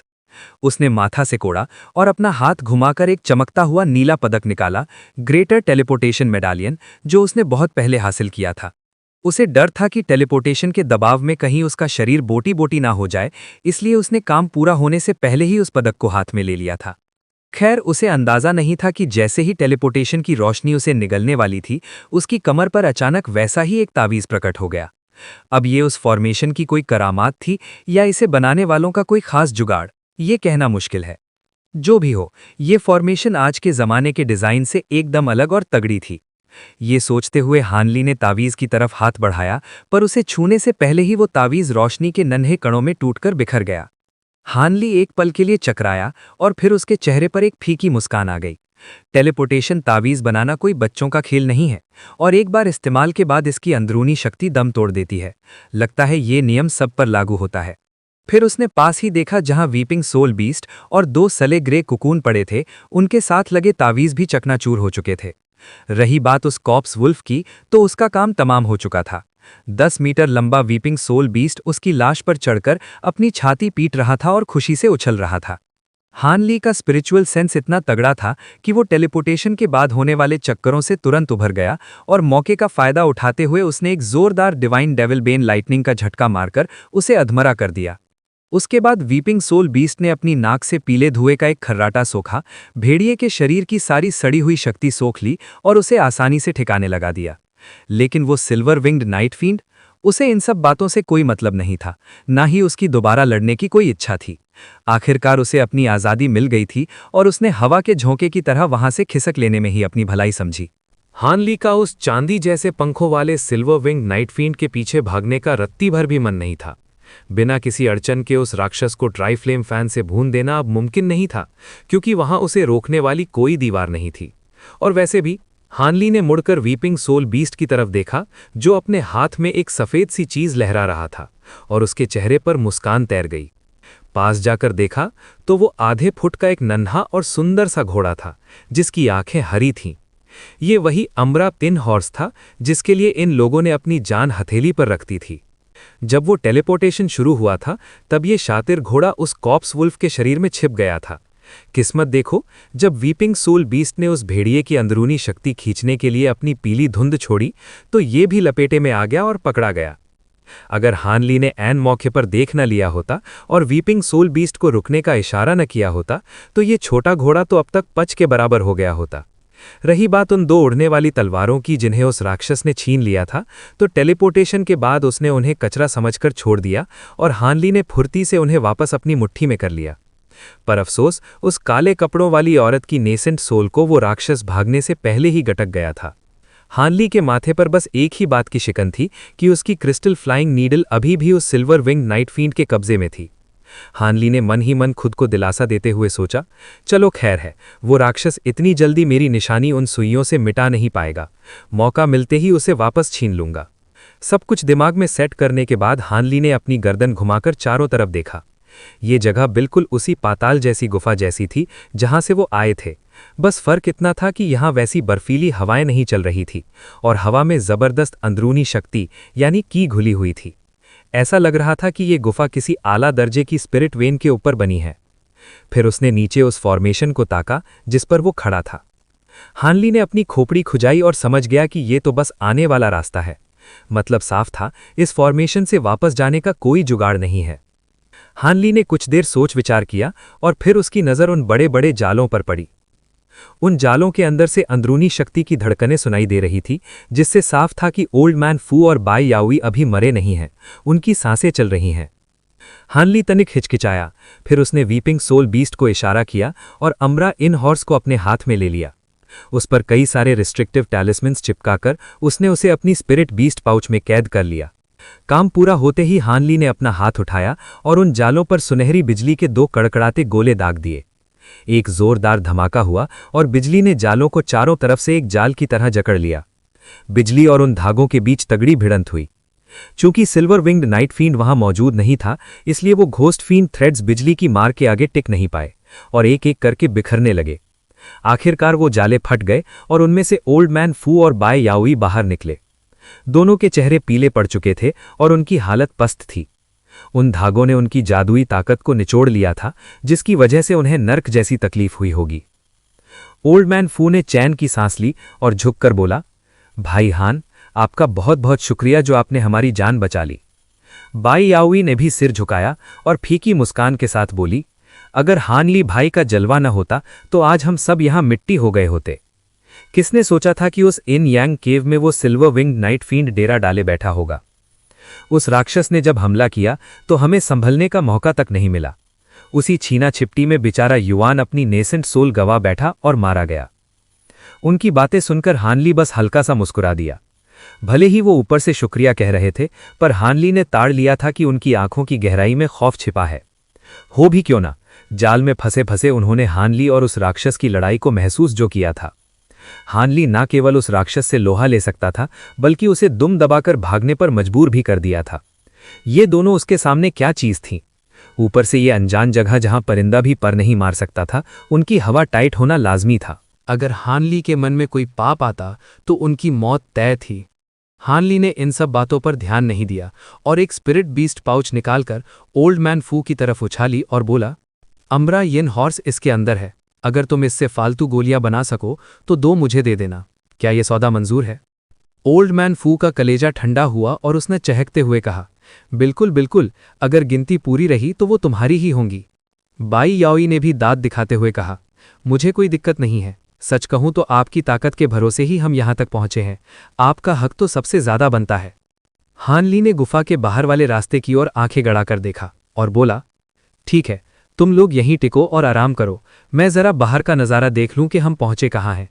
ओल्ड मैन फू ने तुरंत हामी भरी, हाँ भाई हान, आप जाइए, हमें भी तनी सुस्ताने की जरूरत है। बाई याओई ने सिर हिलाया और वहीं पालथी मारकर बैठ गई। हान ली मुस्कुराया और उसके शरीर से नीली रोशनी फूट पड़ी। वो बिजली की रफ्तार से आगे बढ़ा, पर साथ ही उसने अपना स्पिरिचुअल सेंस पूरी तरह चालू रखा, ताकि अगर वो राक्षस कहीं आसपास दुबका हो या ये दोनों खिसकने की फिराक में हो तो उसे फौरन पता चल जाए। उसके लगाए हुए निशानी वाले जादू अभी कुछ दिन और चलने वाले थे। हान ली कोई दूध का धुला तो था नहीं। एक पल के लिए उसके दिमाग में ख्याल आया कि इन दोनों को ठिकाने लगाकर इनका माल हड़प लूं, पर उसे नैसेंट नर्चरिंग पिल के बारे में कुछ खास पता नहीं था। अगर वो नुस्खा पा भी लेता तो उसे बनाने में उसकी अक्ल चरने चली जाती, और फिर ये दोनों उसे भले लोग लगे थे, इसलिए उसने उन्हें मारने का इरादा छोड़ दिया। यही सोचकर उसने दरियादिली दिखाई और उन्हें आज़ाद कर दिया। जब वो मुख्य कमरे से बाहर निकला तो उसे ऊपर जाती हुई सीढ़ियां दिखें, जिनका अंत कहीं नजर नहीं आ रहा था। हान ली अचंभित होकर बुदबुदाया, अजीब बात है, क्या हम जमीन के इतने नीचे घुसे हुए हैं? वो सीधा ऊपर की तरफ उड़ने लगा। थोड़ी ही देर में हान ली के होश उड़ गए। वो काफी देर से सीढ़ियां चढ़ रहा था, पर रास्ता खत्म होने का नाम ही नहीं ले रहा था। उसकी रफ्तार अच्छी खासी थी। अगर उसका स्पिरिचुअल सेंस उसे सब साफ ना दिखा रहा होता तो उसे लगता कि वो किसी इल्यूजन यानी भ्रम के चक्कर में फंस गया है। कोई रास्ता इतना लंबा कैसे हो सकता है? जब वो कई किलोमीटर ऊपर उड़ चुका तब जाकर उसे रोशनी की किरण दिखी। जैसे ही वो उस रास्ते से बाहर निकला, उसकी आंखें चौंधिया गईं। सामने 3 किलोमीटर तक फैला हुआ पत्थर की ईंटों वाला एक बड़ा सा मैदान था और हवा में फूलों की भीनी भीनी खुशबू तैर रही थी। यहाँ की अंदरूनी शक्ति तो नीचे वाली गुफा से भी कहीं ज्यादा गर्दा उड़ा देने वाली थी, पर असली नज़ारा तो अभी बाकी था। जब उसने अपनी नज़रें सामने दौड़ाईं तो मैदान के आखिर में एक बहुत ऊंची चट्टान थी, और जब उसने ऊपर सिर उठाकर देखा तो उसके मुंह से आवाज नहीं निकली। सामने एक ऐसा पहाड़ था जिसका कोई अंत नहीं था। उसके पीछे भी एक पहाड़ की दीवार खड़ी थी। ऐसा लग रहा था कि वो किसी घाटी के बीचों बीच खड़ा है। हान ली ने काफी देर तक आसमान को ताका, जहां बस टेढ़ी मेढ़ी चट्टानें ही दिख रही थीं। फिर बिना कुछ सोचे उसने उड़ान भरी। जब वो उस घाटी से बाहर निकला तो उसे अपनी आंखों पर यकीन नहीं हुआ। वो तेजी से चारों तरफ चक्कर लगाकर वापस अपनी जगह आया। हान ली के दिमाग में बस एक ही शब्द आया, विशाल। उसने अपनी जिंदगी में न जाने कितने पहाड़ देखे थे, जिसमें टिएनली स्टार आइलैंड का वो पवित्र पहाड़ सबसे बड़ा था, पर यह पहाड़ तो जैसे आसमान को चीर कर खड़ा था।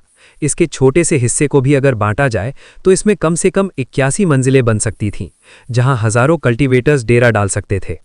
वो पहाड़ की जड़ में खड़ा था और अंदाजा लगा रहा था कि ये उसके देखे हुए सबसे ऊंचे पहाड़ से भी कहीं ज्यादा रौबदार और बड़ा है। ऊपर आसमान गहरा नीला था और वो घाटी इस विशाल पहाड़ के सामने एक मामूली सी दरार के जैसी थी। पर जो बात हान ली को सबसे ज्यादा खटक रही थी वो ये थी कि इस पूरे पहाड़ पर एक बहुत बड़ी रिस्ट्रिक्शन लगाई गई थी। बाहर की तरफ देखने पर एक सफेद रोशनी की दीवार दिखाई दे रही थी, जिसने पूरे पहाड़ को अपनी गोद में ले रखा था। ये नज़ारा देख हान ली के रोंगटे खड़े हो गए। ये पक्का पुराने जमाने के धुरंधर कल्टीवेटर्स का काम था। तनी हिचकिचाहट के साथ वो उड़कर उस बैरियर के पास गया। इतने बड़े घेरे के सामने वो एक चींटी जैसा लग रहा था। उसने देर तक उसे परखने की कोशिश की, पर उसे ये समझ नहीं आया कि वो दीवार कितनी मोटी है। उसने सोचा, इसकी ताकत आजमाने का कोई फायदा नहीं। एक मिड नैसेंट सोल तो क्या, कोई डेटी ट्रांसफॉर्मेशन वाला दिग्गज भी इसे अपनी ताकत के जोर पर नहीं तोड़ सकता। जब हान ली ने वापस पहाड़ की तरफ देखा तो उसे एक और अजीब बात महसूस हुई। वहां मौत जैसी खामोशी थी। न किसी पक्षी की चहचहाहट, न किसी जानवर की आवाज, जैसे इस पूरे इलाके में जान ही न बची हो।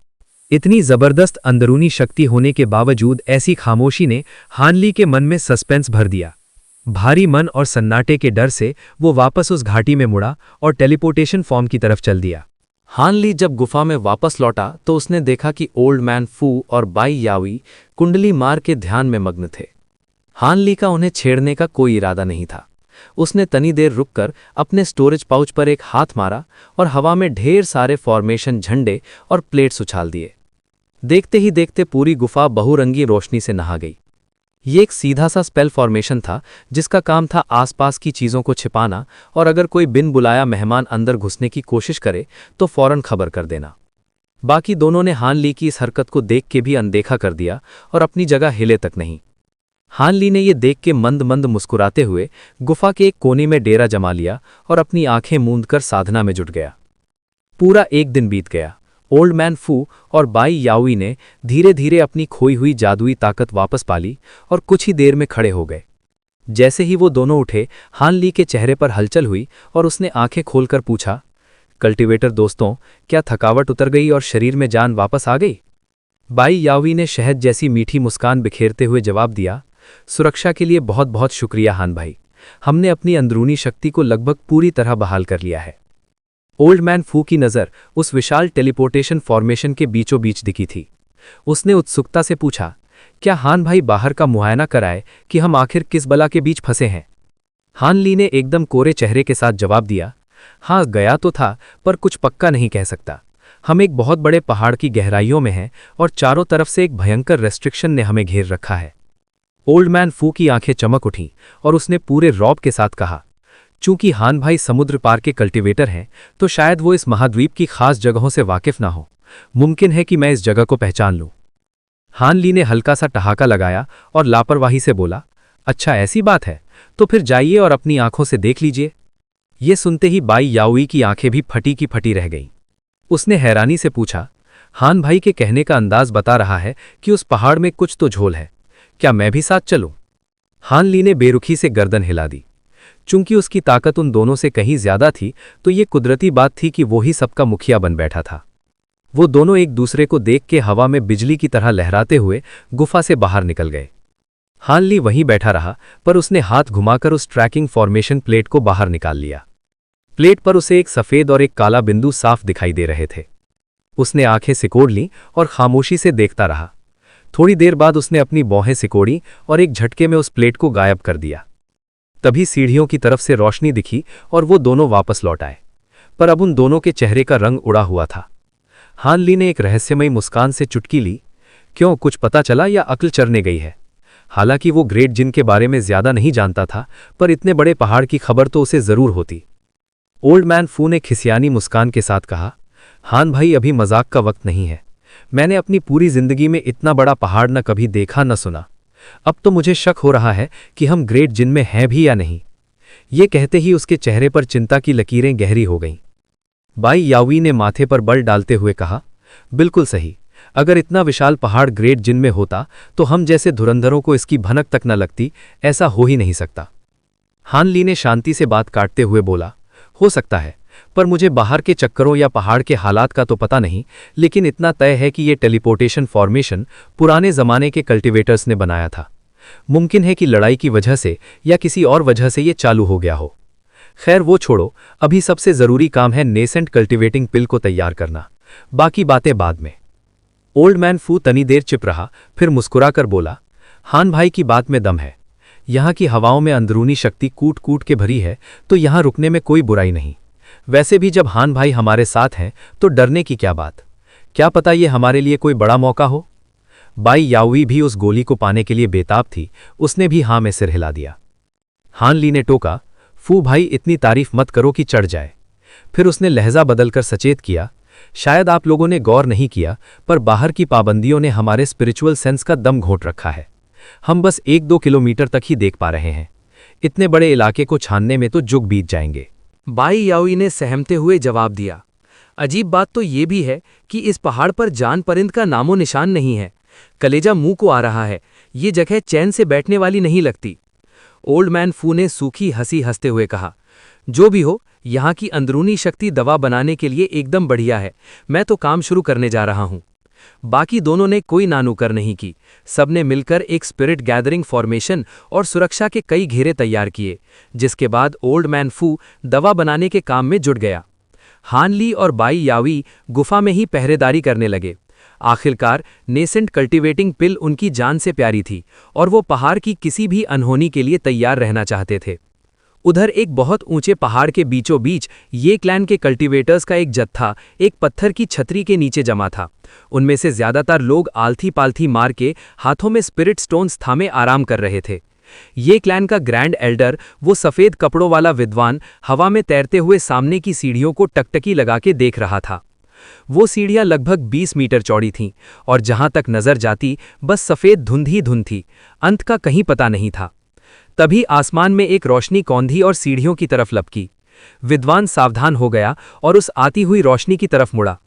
पलक झपकते ही वो रोशनी उसके सामने आकर रुकी और उसमें से बड़े सिर वाला अजीब सा आदमी निकला जो ये क्लैन का 7th अंकल था। उस अजीब आदमी ने बेहद गंभीर होकर कहा, तीसरे बबुआ, मैं उन सीढ़ियों के पीछे कई दसियों किलोमीटर तक गया और मुझे एक सजा हुआ दरवाजा मिला। देख के तो लगता है कि ये वही किस्से कहानियों वाला मिरियाड कल्टीवेटर गेट है, पर जब तक उस पर लगी पाबंदियां नहीं हटती आगे बढ़ने का कोई रास्ता नहीं है। विद्वान ने एक लंबी आह भरी और बोला, अगर ये सच है तो पुराने जमाने में इस कुनवू माउंटेन पर हजारों कल्टीवेटर्स रहते होंगे। हम अंदर घुसने के बाद ही उनके ठिकानों तक पहुंच पाएंगे। उस बड़े सिर वाले आदमी ने नीचे आराम कर रहे लोगों को देख के नाक भौं सिकोड़ी और बोला, लेकिन ये पाबंदियां कोई मामूली नहीं है। हमें जल्द से जल्द इन्हें तोड़ने का जुगाड़ करना होगा। वक्त हाथ से निकला जा रहा है। विद्वान ने लाचारी से कहा, बिल्कुल, पर हमारे बड़ों की जादुई शक्ति अभी कम है। उन्हें आराम चाहिए। हम उन्हें छोड़ के अकेले नहीं जा सकते। हम भले ही ठीक हों, पर यह जगह सुरक्षित नहीं लग रही। अजीब आदमी ने ठंडी सांस भरते हुए कहा, बात तो 16 आने सच है। मैंने नहीं सोचा था कि कुनवू माउंटेन के इस छेद से निकलना इतना पहाड़ तोड़ काम होगा। शुक्र मनाओ कि हम सब नेसेंट सोल स्टेज पर हैं, वरना किसी न किसी की तो घिग्गी बन जाती और जान से हाथ धो बैठता। विद्वान कुछ बोलने ही वाला था कि अचानक उसका चेहरा उतर गया और वो झटके से पीछे मुड़ा। क्या हुआ? उस अजीब सिर वाले आदमी ने उलझन में पूछा। उस तरफ से कुछ अजीब सी आवाज आ रही है, विद्वान ने भारी आवाज में जवाब दिया।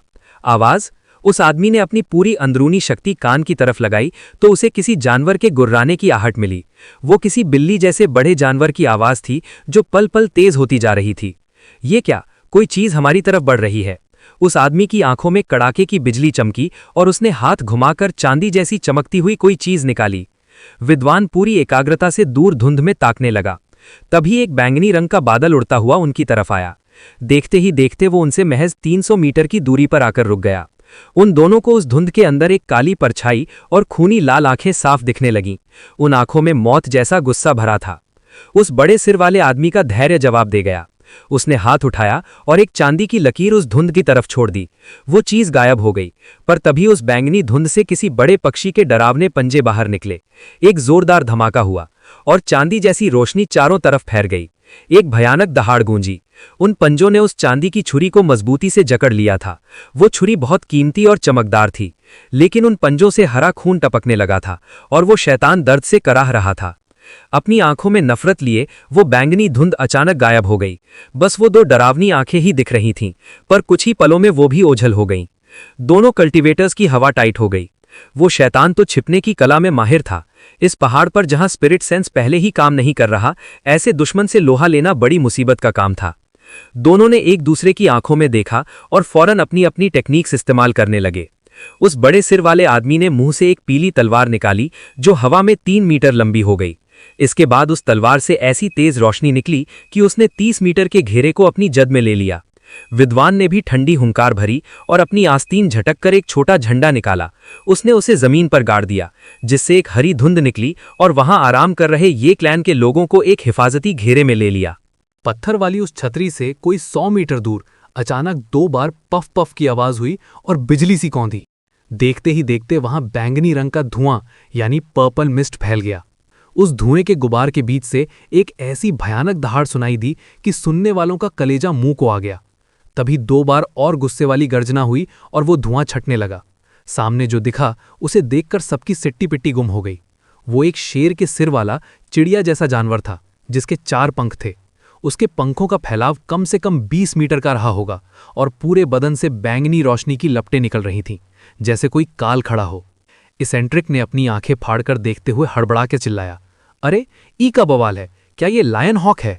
स्कॉलर के चेहरे का तो रंग ही उड़ गया। उसने तुरंत अपनी आस्तीन झटकी और एक लाल काली तलवार सेबर बाहर निकाली।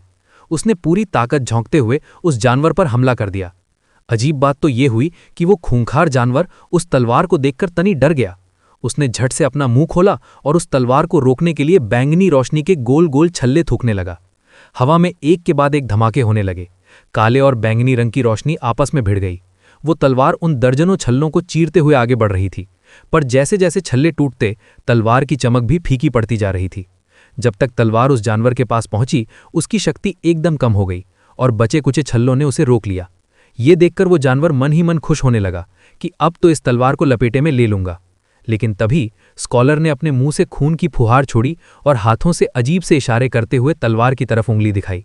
वो खून की बूंदें तुरंत लाल रंग के जादुई निशानों में बदल गईं और हवा में गायब हो गईं। उसी पल उस तलवार से भयानक रोशनी निकली और उसने पलक झपकते ही सारे छल्लों को राख कर दिया। तलवार उस जानवर के बिल्कुल करीब पहुंच गई और उसे 2 टुकड़ों में काटने ही वाली थी। जानवर की तो हवा टाइट हो गई। उसने फुर्ती से अपने पंख फड़फड़ाए और पीछे की तरफ गोता लगाया। साथ ही अपना एक पंजा आगे कर दिया ताकि वार को रोक सके। हवा में हरे रंग के खून की छींटें उड़ गईं। तलवार तनी देर के लिए रुकी, पर वो पंजे को आधा काट चुकी थी। तभी उस जानवर ने अपना भारी भरकम सिर ऊपर उठाया और ऐसी दहाड़ मारी कि लगा आसमान फट पड़ेगा। उस आवाज से दोनों धुरंधर यानी स्कॉलर और एसेंट्रिक ऐसे सुन्न पड़ गए जैसे किसी ने उनके कान के पास बम फोड़ दिया हो। अगले ही पल जो हुआ उसे देखकर उनकी आंखें फटी की फटी रह गईं। उस शेर जैसे मुंह से सुनहरी लहरें निकलीं और उस तलवार से जा टकराईं। तलवार ऐसे पीछे जाकर गिरी जैसे उस पर किसी पहाड़ ने टक्कर मार दी हो। एसेंट्रिक ने अपनी पीली तलवार की रोशनी से मदद करने की कोशिश की, पर कुछ खास फर्क नहीं पड़ा। खैर, जैसे जैसे वो लहरें दूर गईं, उनकी ताकत खत्म होने लगी। इतनी जान लगाने के बाद वो लायन हॉक भी तनी थक गया था। उसने स्कॉलर को गुस्से से घूरा और बड़ी जोर से अपने पंख फड़फड़ाए। एक बिजली की कड़क जैसी आवाज हुई और वो जानवर वहां से गायब हो गया। अगले ही पल वो 100 मीटर दूर दिखाई दिया, पर वो वहां रुका नहीं। अपनी जान बचाकर बैंगनी लकीर की तरह आसमान में ओझल हो गया। ये देखकर एसेंट्रिक ने राहत की सांस ली और पसीना पोंछते हुए पीले पड़ चुके स्कॉलर से पूछा, छोटे भाई, ठीक तो हो ना? इस ब्लैक ब्लड सेबर को काबू करने में ही बहुत दम लगता है, ऊपर से तुमने अपनी जान की शक्ति भी झोंक दी। स्कॉलर ने एक लंबी आह भरी और अपना सिर हिलाते हुए बोला, मैं ठीक हूं, बस तनी कमजोरी आ गई है। ये लायन हॉक पुराने जमाने का बहुत बड़ा शिकारी है। इसकी ताकत तो हम जैसे लेट नेसेंट सोल वालों से भी ज्यादा है। अगर इसे अभी नहीं भगाते तो ये हमारी बोटी बोटी कर देता। अब जब ये घायल हो गया है तो दोबारा यहां मुंह नहीं मारेगा। एसेंट्रिक के जान में जान आई। उसने कहा, सही कह रहे हो, इन पुराने जमाने के परिंदों का शरीर बड़ा सख्त होता है। अगर हमारे खानदान की ये खास तलवार नहीं होती तो इसका बाल भी बांका नहीं कर पाते। स्कॉलर मुस्कुराया और नीचे छाई हरी धुंध को देखने लगा। ये क्लैन के लोग पहले तो डर गए थे, पर अब धीरे धीरे शांत हो रहे थे। उसने सबको देखकर सिर हिलाया और एसेंट्रिक से थोड़ी बात करने के बाद आराम करने के लिए नीचे पत्थर वाली छतरी की तरफ चला गया। उस रहस्यमयी आवाज ने मजे लेते हुए पूछा, ये कब हुआ? क्या पता चला कि वो क्या है? बंदे ने डरते डरते बताया, 4 दिन पहले की बात है। हमारे एक चेले को खबर मिली और उसने तुरंत बताया। लोग कह रहे हैं कि वो रोशनी एक बहुत बड़े घेरे सील के ऊपर से आ रही है। घेरा इतना बड़ा है कि उसकी असली जगह का पता ही नहीं चल रहा। वहां के कई सेक्ट्स इस बात से परेशान हैं और उन्होंने अपने नेसेंट सोल वाले दिग्गजों को जांच के लिए भेजा है। ग्रैंड एल्डर ने कहा, 7 खंबे? सुना है जब कोई पुरानी रोक टोक टूटती है तभी ऐसी रोशनी निकलती है। बड़ा मजेदार मामला है, मुझे खुद वहां जाना पड़ेगा। और हां, तुमने कहा था कि 9 सिरेनिटी सेक्ट का एल्डर फू यहां दिखा था, पर अब उसका कोई अता पता नहीं है। कहीं तुम्हारी आंखें तो धोखा नहीं खा गईं? अगर तुम एक आदमी को नहीं ढूंढ सकते तो उस हान नाम के लड़के को कैसे ढूंढोगे? बोलते बोलते आवाज एकदम ठंडी और जानलेवा हो गई। दोनों काले कपड़े वाले बंदों के माथे पर ठंडा पसीना आ गया। उनमें से एक हड़बड़ा कर बोला, माफ कर दीजिए ग्रैंड एल्डर, हमें पक्की खबर मिली थी कि एल्डर वी इसी तरफ आ रहे थे, पर इस घाटी के पास आकर वो जैसे हवा में गायब हो गए। उस भयानक आवाज ने कहा, यहां किसी के आने के निशान तो हैं, पर मैंने इस पूरी घाटी को छान मारा है, सिवाय उस यिन यांग केव के। मुझे यकीन है घाटी में कोई नहीं है, और ये मत कहना कि वो उस गुफा के अंदर चला गया। अगर वो वहां जाता तो मुझे पता चल जाता, जब तक कि वो बूढ़ा वहां अपनी पूरी जिंदगी गुजारने का मन न बना ले। बेचारे चेले अब क्या ही बोलते, उनकी तो घिघी बंद गई थी। ग्रैंड एल्डर ने आगे कहा, खैर छोड़ो, तुम लोगों ने कम से कम ये जगह तो ढूंढ ली। मैं तनिक और वक्त देता हूं। तुम यहाँ नज़र रखो, मैं पुयुन प्रीफेक्चर होकर आता हूँ। एल्डर वू और श्याओ को बोल दो कि मेरे साथ चलेंगे। भीड़ रहेगी तो काम आसान होगा। जी हुजूर। उन दोनों ने राहत की सांस ली और झुककर सलाम किया। तभी वो पांचों सफ़ेद साए आसमान में उड़ गए और एक साथ मिल गए, जैसे हवा को चीरते हुए निकल गए हों। उधर पुयुन प्रीफेक्चर की सीमा पार करके कुछ लोग उस छोटी झील की तरफ बढ़ रहे थे। करीब 20 लोग थे। सबने नीले कपड़े और सिर पर लाल साफा बांध रखा था। आगे चल रहे 4 लोग नेसेंट सोल लेवल के थे। सबसे आगे वाले बंदे के चेहरे पर हरे रंग की लकीरें थीं और वो मिड नेसेंट सोल के शिखर पर था। उसके शरीर से ऐसी ठंडी हवा निकल रही थी कि आसपास वालों की रूह कांप जाए। एक बूढ़े ने तनिक फिक्र जताते हुए पूछा, हुआ भाई, क्या सच में हमें अपनी इतनी बड़ी फौज ले जानी चाहिए? अगर कुछ ऊंच नीच हो गई तो हमारे सेक्ट की कमर टूट जाएगी। उस लकीरों वाले चेहरे वाले बंदे ने जवाब दिया, अगर कोई मामूली खजाना होता तो बात अलग थी, पर पूरी उम्मीद है कि ये वही मशहूर कुनवू माउंटेन है। उसके खजानों के लिए इतना खतरा तो उठाना ही पड़ेगा। एक दूसरे बूढ़े की आंखें फटी की फटी रह गईं। कुनवू माउंटेन? वही पहाड़ जिसे हमारे दादा गुरु फाउंडर हमेशा ढूंढते रहे। हुआ के चेहरे की हरी लकीरें चमकने लगीं। वही, मैंने तुम लोगों को तब बताया था जब तुम नेसेंट सोल लेवल पर पहुंचे थे। पुराने जमाने में ये इस दुनिया का सबसे जबरदस्त पहाड़ था, पर पता नहीं क्यों पुराने जादूगरों ने इसे अपनी शक्तियों से बंद कर दिया। वहां इतने खजाने होंगे कि तुम सोच भी नहीं सकते। हमारे दादा गुरु दरअसल उन्हीं जादूगरों के खानदान से थे जिन्होंने इसे सील किया था। उन्हें यकीन था कि ये यहीं नानजियांग में कहीं छिपा है, पर वो जगह नहीं जानते थे। मुझे लगता है उन्होंने ये सेक्ट यहाँ बनाया ही इसीलिए था ताकि उस पहाड़ को ढूंढ सकें, पर उनकी मेहनत बेकार गई। तीसरे बूढ़े ने अपनी गंभीर भौहें सिकोड़ते हुए पूछा, पर आपको कैसे यकीन है कि ये रोशनी कुनवू माउंटेन की ही निशानी है? हुआ हंसते हुए बोला, हमारे दादा गुरु एक खास मोती छोड़ गए थे। वो मोती उस पहाड़ पर लगे पत्थरों को भांप लेता है। अब जब वो पहाड़ बाहर आ रहा है तो वो मोती हमारे मंदिर में खुद ब खुद बजने लगा है। अगर ये रोशनी भी नहीं होती तब भी मैं सबको लेकर निकलता। बाकी तीनों बूढ़े ये सुनकर एकदम जोश में आ गए। सफ़ेद बाल वाले बूढ़े ने ठंडी सांस ली। काश युआन भाई भी यहाँ होते तो काम और पक्का हो जाता। हुआ ने गंभीर होकर कहा, युआन किसी गुप्त काम से बाहर गया है, न उसका पता है न उससे बात हो रही है, पर मैंने चेलों को बोल दिया है कि जैसे ही लौटे उसे हमारे पास भेज दे। अभी हमें मौका देखकर सबसे पहले वहां पहुंचना है ताकि ज्यादातर माल हम लपेट लें। और अभी ये भी नहीं पता कि वो घेरा खुद टूटा है या किसी ने जानबूझकर तोड़ा है। अगर किसी ने तोड़ा है तो हमें बहुत चौकन्ना रहना पड़ेगा।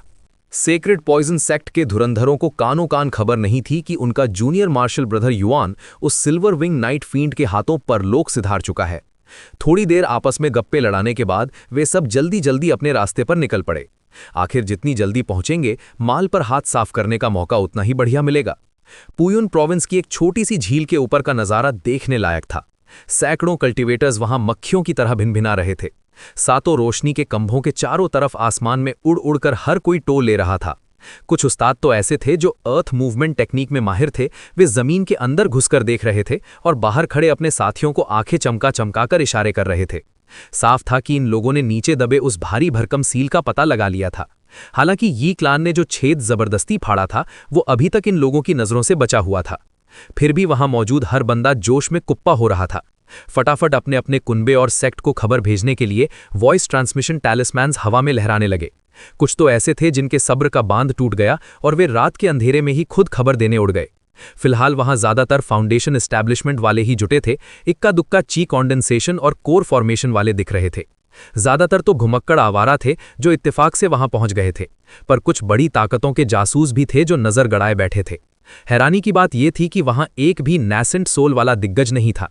खैर ये लाजमी भी था क्योंकि वो झील एक सुनसान इलाके में थी जहां दूर दूर तक कोई बड़ा खानदान या डेरा नहीं था। बेचारा नैसेंट सोल वाला वहां क्या घास छीलने आता।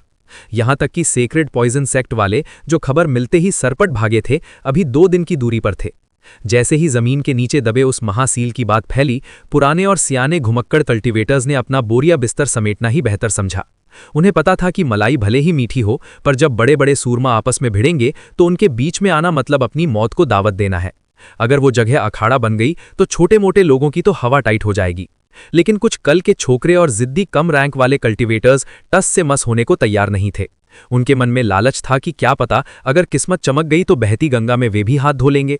बस इसी ताक में वहां हर तरह के नमूने अपनी अपनी जुगत भिड़ा रहे थे। इधर एक विशाल पहाड़ के सीने में बनी गुफा के अंदर हानली और बाई याओई अपनी पलकें झपकाना भूल गए थे। वे दोनों दम साधे ओल्ड मैन फू को घूर रहे थे। असल में उनकी नजरें उस चमकते सुनहरी कढ़ाई कॉडल पर टिकी थीं जो हवा में धीरे धीरे गोल गोल घूम रही थी। ओल्ड मैन फू अपने मुंह से हरे रंग की नैसेंट फ्लेम की लपटें छोड़ रहा था और हाथ की उंगलियों से अजीब अजीब इशारे करते हुए कढ़ाई पर स्पेल सील्स की बौछार कर रहा था। हर चोट के साथ वो आग इंद्रधनुष की तरह सतरंगी हो जाती, जिससे गुफा के अंदर का नजारा एकदम जादुई लग रहा था। दवाइयों की ऐसी भीनी और लाजवाब खुशबू महकने लगी थी कि कलेजा खुश हो जाए। ओल्ड मैन फू ने एकदम गंभीर चेहरा बनाते हुए फुर्ती बढ़ा दी। साफ दिख रहा था कि खेल अब आखिरी पड़ाव पर है और जरा सी चूक सब गुड़गोबर कर सकती है।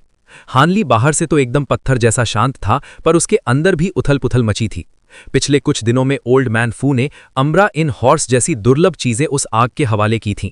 ये आर या पार की लड़ाई थी, क्योंकि ये सामान दोबारा मिलना नामुमकिन था। हालांकि बूढ़ा कह रहा था कि उसे नैसेंट कल्टीवेटिंग पिल बनाने का पूरा तजुर्बा है। हानली की सांसें अटकी हुई थीं। उधर बाई याओई की आंखों में भी एक अलग ही चमक और बेचैनी थी। तभी अचानक कढ़ाई का घूमना रुक गया। उसके अंदर से भिनभिनाने जैसी आवाजें आने लगी और खुशबू इतनी तेज हो गई कि सर चढ़ जाए। ओल्ड मैन फू की आंखों में बिजली सी कौंधी और उसने हाथ चलाना बंद कर दिया। उसने झट से अपनी कमर से 5 इंच का सिंदूरी कद्दू गॉड निकाला। ओल्ड मैन फू ने अपनी उंगली की एक चुटकी से कढ़ाई के ढक्कन पर सफेद रोशनी मारी। ढक्कन थरथराया और सरक कर अलग हो गया। भिनभिनाहट रुकी और कढ़ाई के भीतर से 5 सफेद रंग के गोले निकले, जिनके बीचों बीच मटर के दाने जैसी हरी गोलियां चमक रही थीं। ये गोले पन्ने की तरह हरे और चमकदार थे। ये गोले एक बार कढ़ाई के ऊपर घूमे और फिर तितर बितर होकर भागने की फिराक में थे। पर ओल्ड मैन फू तो पहले से ही घात लगाए बैठा था। उसने अपना सिंदूरी कद्दू हिलाया और उसमें से एक धुंध निकली, जिसने झपक मारकर उन 5 गोलों को अंदर खींच लिया। ओल्ड मैन फू ने एक लंबी और गहरी सांस ली और मुस्कुराते हुए बोला, लो भाई, काम फतेह हुआ, गोली बन गई। बाई याओई उछलकर खड़ी हो गई और अपनी खुशी जाहिर करते हुए चहक कर बोली, भाई फू, आपने तो कमाल कर दिया। मुझे तो लगा था कि गोलियां कम पड़ेंगी, पर आपने तो पूरे 5 नगीने तैयार कर दिए। उसकी रंगत गुलाब जैसी खिल गई थी। ओल्ड मैन फू ने उदास होकर अपना सिर हिलाया और बोला, सामान तो इतना था कि 5-6 गोलियां बन जाती, तभी तो मैंने आप जैसे 5 धुरंधरों को मदद के लिए बुलाया था। पर दुख इस बात का है कि मेरी जूनियर मार्शल सिस्टर और वो कल्टीवेटर युआन जिंदा नहीं बच पाए। बूढ़े की मुस्कान काफूर हो गई थी। साफ था कि उस काली साड़ी वाली औरत से उसका गहरा लगाव था। भले ही कल्टीवेटर्स के लिए मौत रोज का किस्सा थी, पर इस कामयाबी का मजा उस गम के आगे फीका पड़ गया था। बाई यावी का चेहरा भी उतर गया और उसने भी एक ठंडी आह भरी, पर हानली के चेहरे पर कोई शिकन नहीं आई। बस उसने अपनी जुबान बंद रखी। फिर उस बूढ़े ने अपना गम झटक दिया और बोला, कल्टीवेटर बाई, क्या तुम्हारे पास लकड़ी का कोई डिब्बा है? इस गोली को किसी ऐरे गहरे बर्तन में मत रखना, वरना इसकी ताकत उड़ जाएगी। और हाँ, इसे खाने के बाद कम से कम आधा साल तक दुनियादारी छोड़कर एकांत में बैठना होगा, तभी ये अपना पूरा असर दिखाएगी।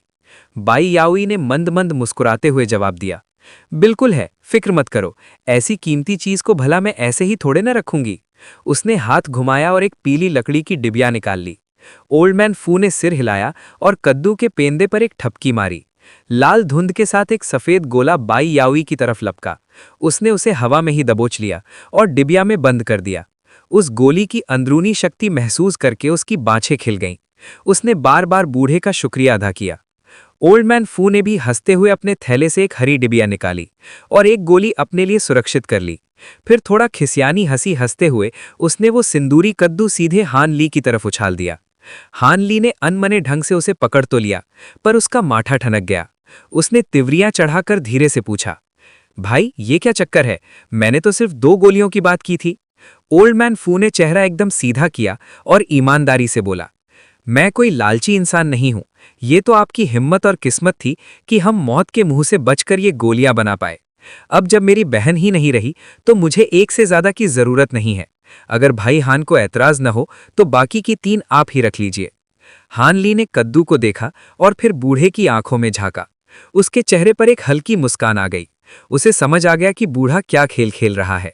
9 सिरेनिटी सेक्ट के इस एल्डर को शायद डर लग रहा था कि गोलियां बनने के बाद हान ली कहीं उसे निपटा न दे।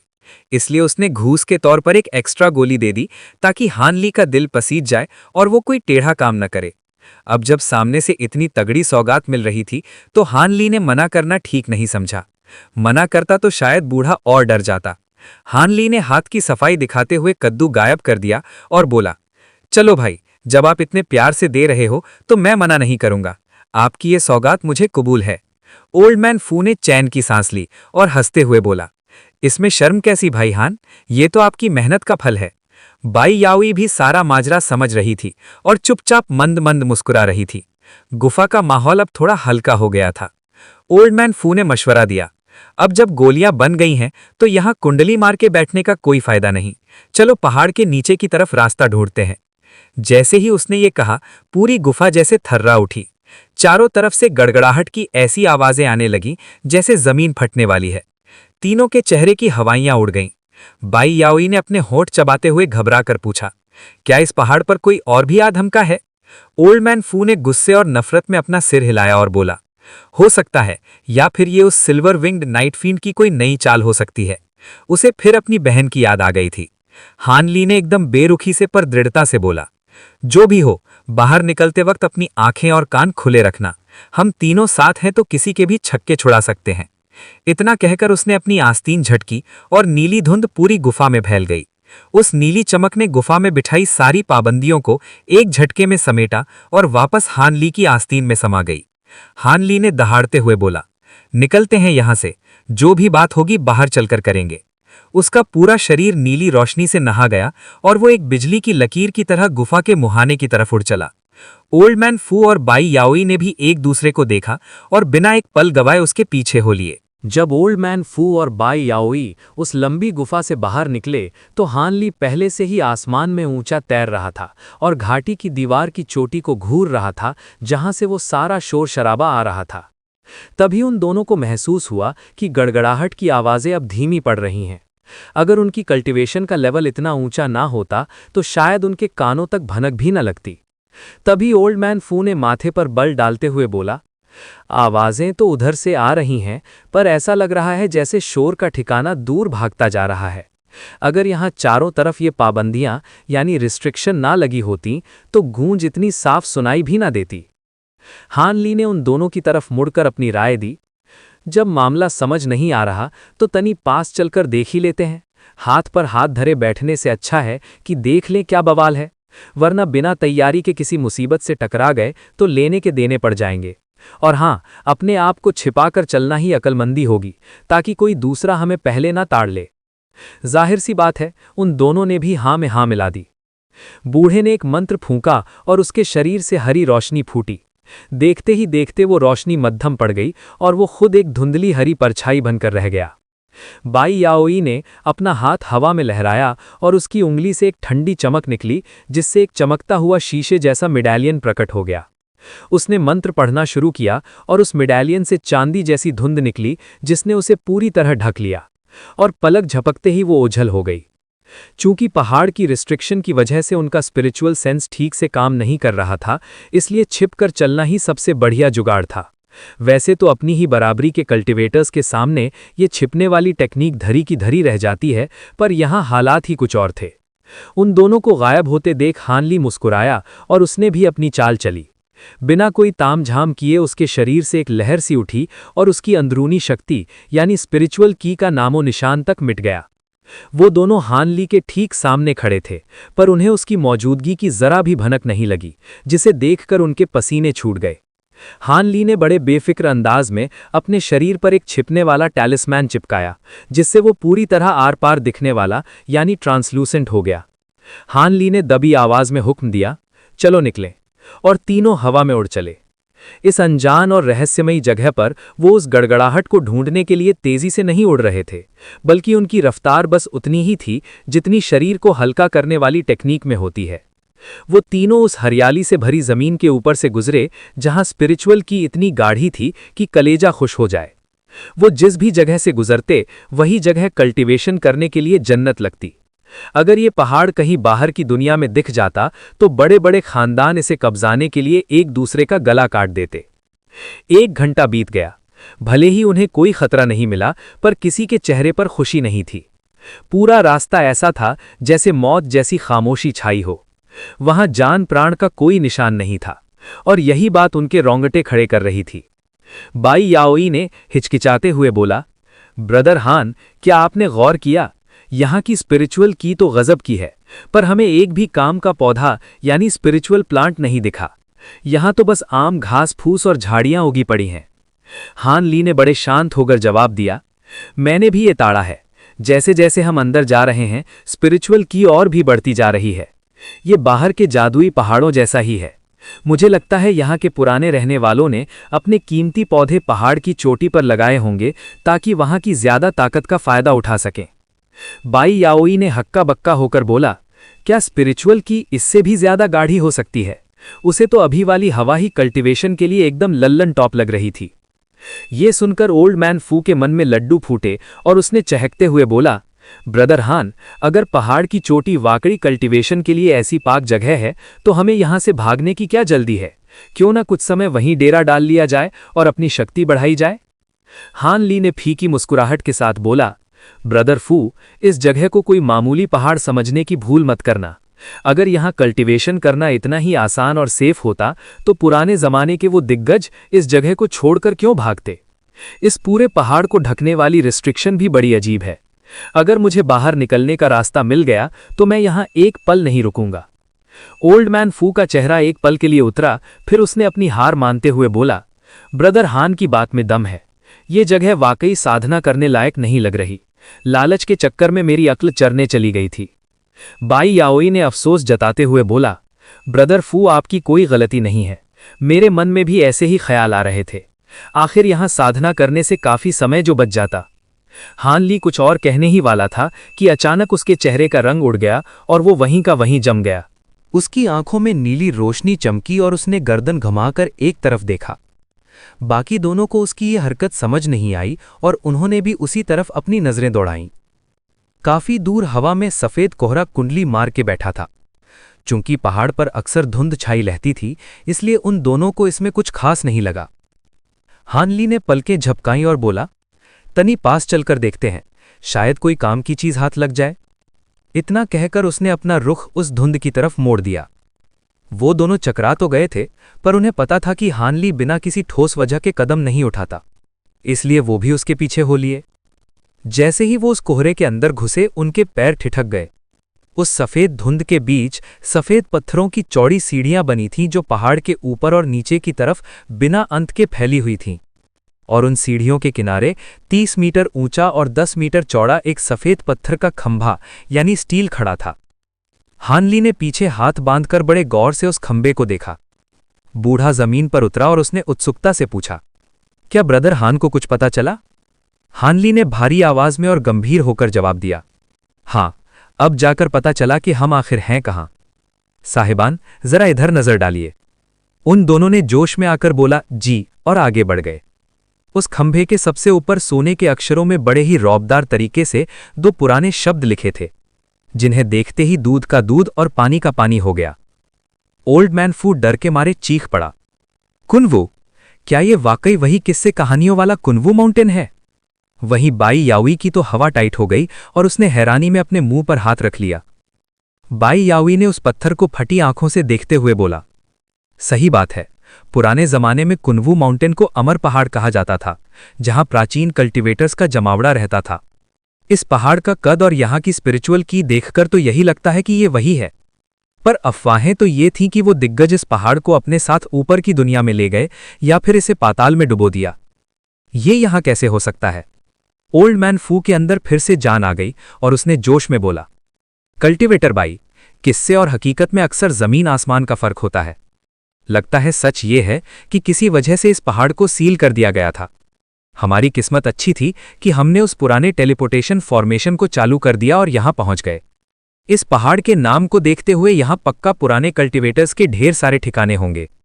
अगर हमने 2-4 भी खंगाल लिए तो हमारी तो चांदी हो जाएगी।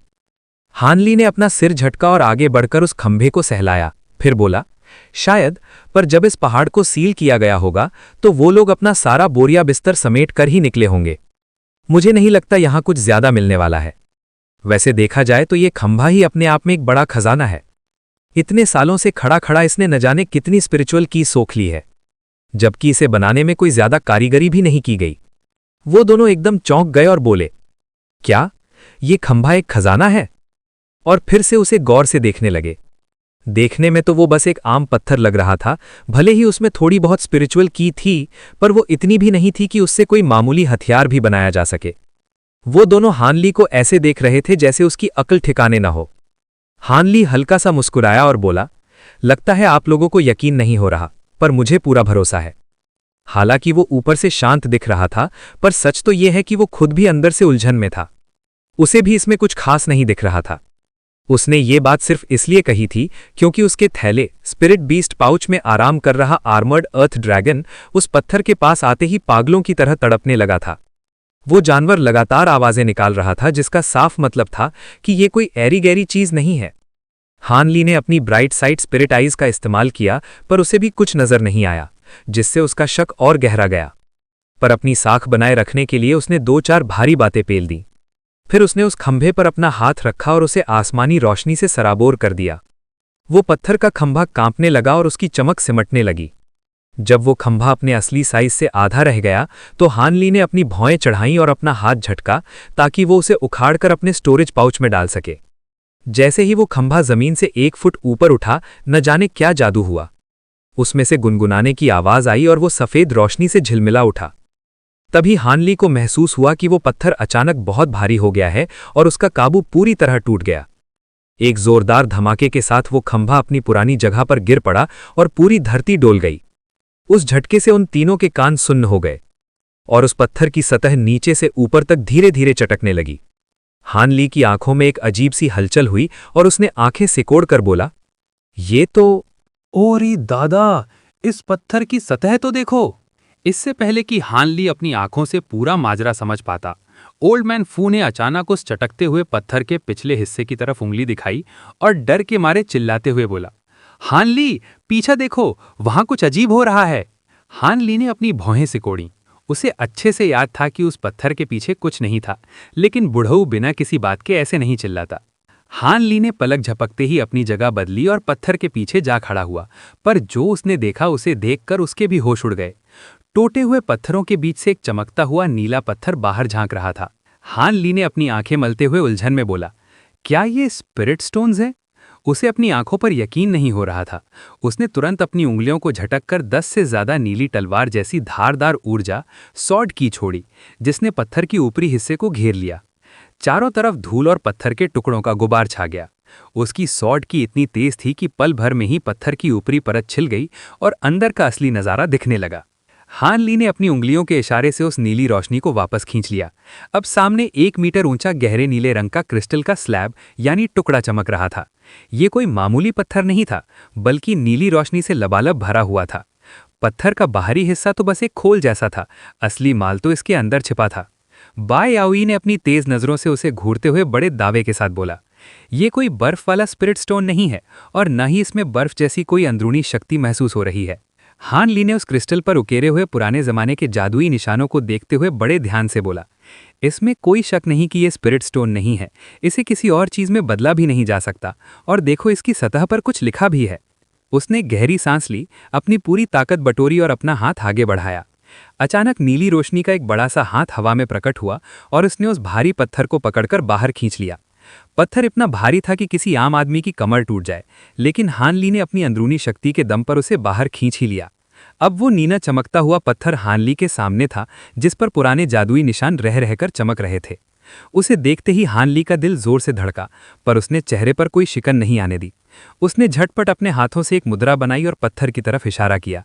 देखते ही देखते वो विशाल पत्थर कांपने लगा और सिकुड़कर एक छोटे से ईंट के बराबर हो गया। फिर एक हवा के झोंके के साथ वो हानली की आस्तीन में गायब हो गया। ओल्ड मैन फू और बाय याओई के पेट में खलबली मच रही थी कि आखिर वो चीज क्या थी, पर जब उन्होंने देखा कि हानली कुछ बताने के मूड में नहीं है तो उन्होंने चुप रहना ही ठीक समझा। थोड़ी गपशप के बाद उन्होंने पहाड़ पर और ऊपर जाने का फैसला किया। उन्हें समझ आ गया था कि ऊपर से आ रही ये धमक किसी बड़ी हलचल की निशानी है। उन्होंने फिर से खुद को छिपा लिया और आगे बढ़ गए। हानली को क्या पता था कि ये शोर शराबा ये क्लैन के कल्टीवेटर्स मचा रहे थे, जो पहाड़ की सीढ़ियों पर एक पुरानी रुकावट को तोड़ने में अपनी जान लड़ा रहे थे। हालांकि दोनों गुटों के बीच फासला काफी था और बीच में एक और भारी रिस्ट्रिक्शन की दीवार खड़ी थी। इधर दूसरी तरफ वो अजीबोगरीब सिर वाला शख्स और यी क्लैन का ग्रैंड एल्डर एक बड़ी चट्टान के ऊपर हवा में तैर रहे थे। उनके ठीक नीचे बाकी लोग एक ताज़ी बनाई हुई जादुई घेराबंदी फॉर्मेशन के अंदर खड़े थे। वो उस घेराबंदी की ताकत का इस्तेमाल करके अपने कीमती हथियारों से एक विशाल दरवाजे पर हमला कर रहे थे जो उनका रास्ता रोके खड़ा था। एल्डर डेविल भी अपनी काली तलवार से बिना किसी रहम के वार कर रहा था।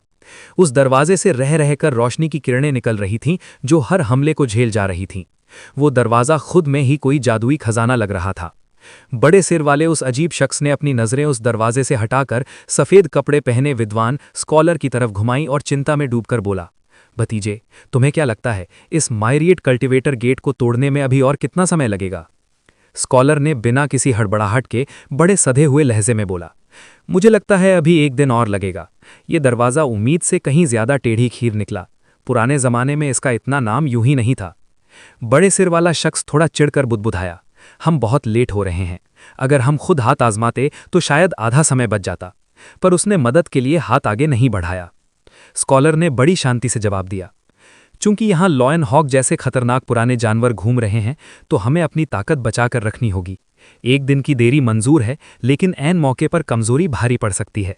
तनी धीरज रखिए चाचा, अभी हमारे पास बहुत समय है। बड़े सिर वाले ने एक ठंडी सांस ली और बोला, बात तो सही है।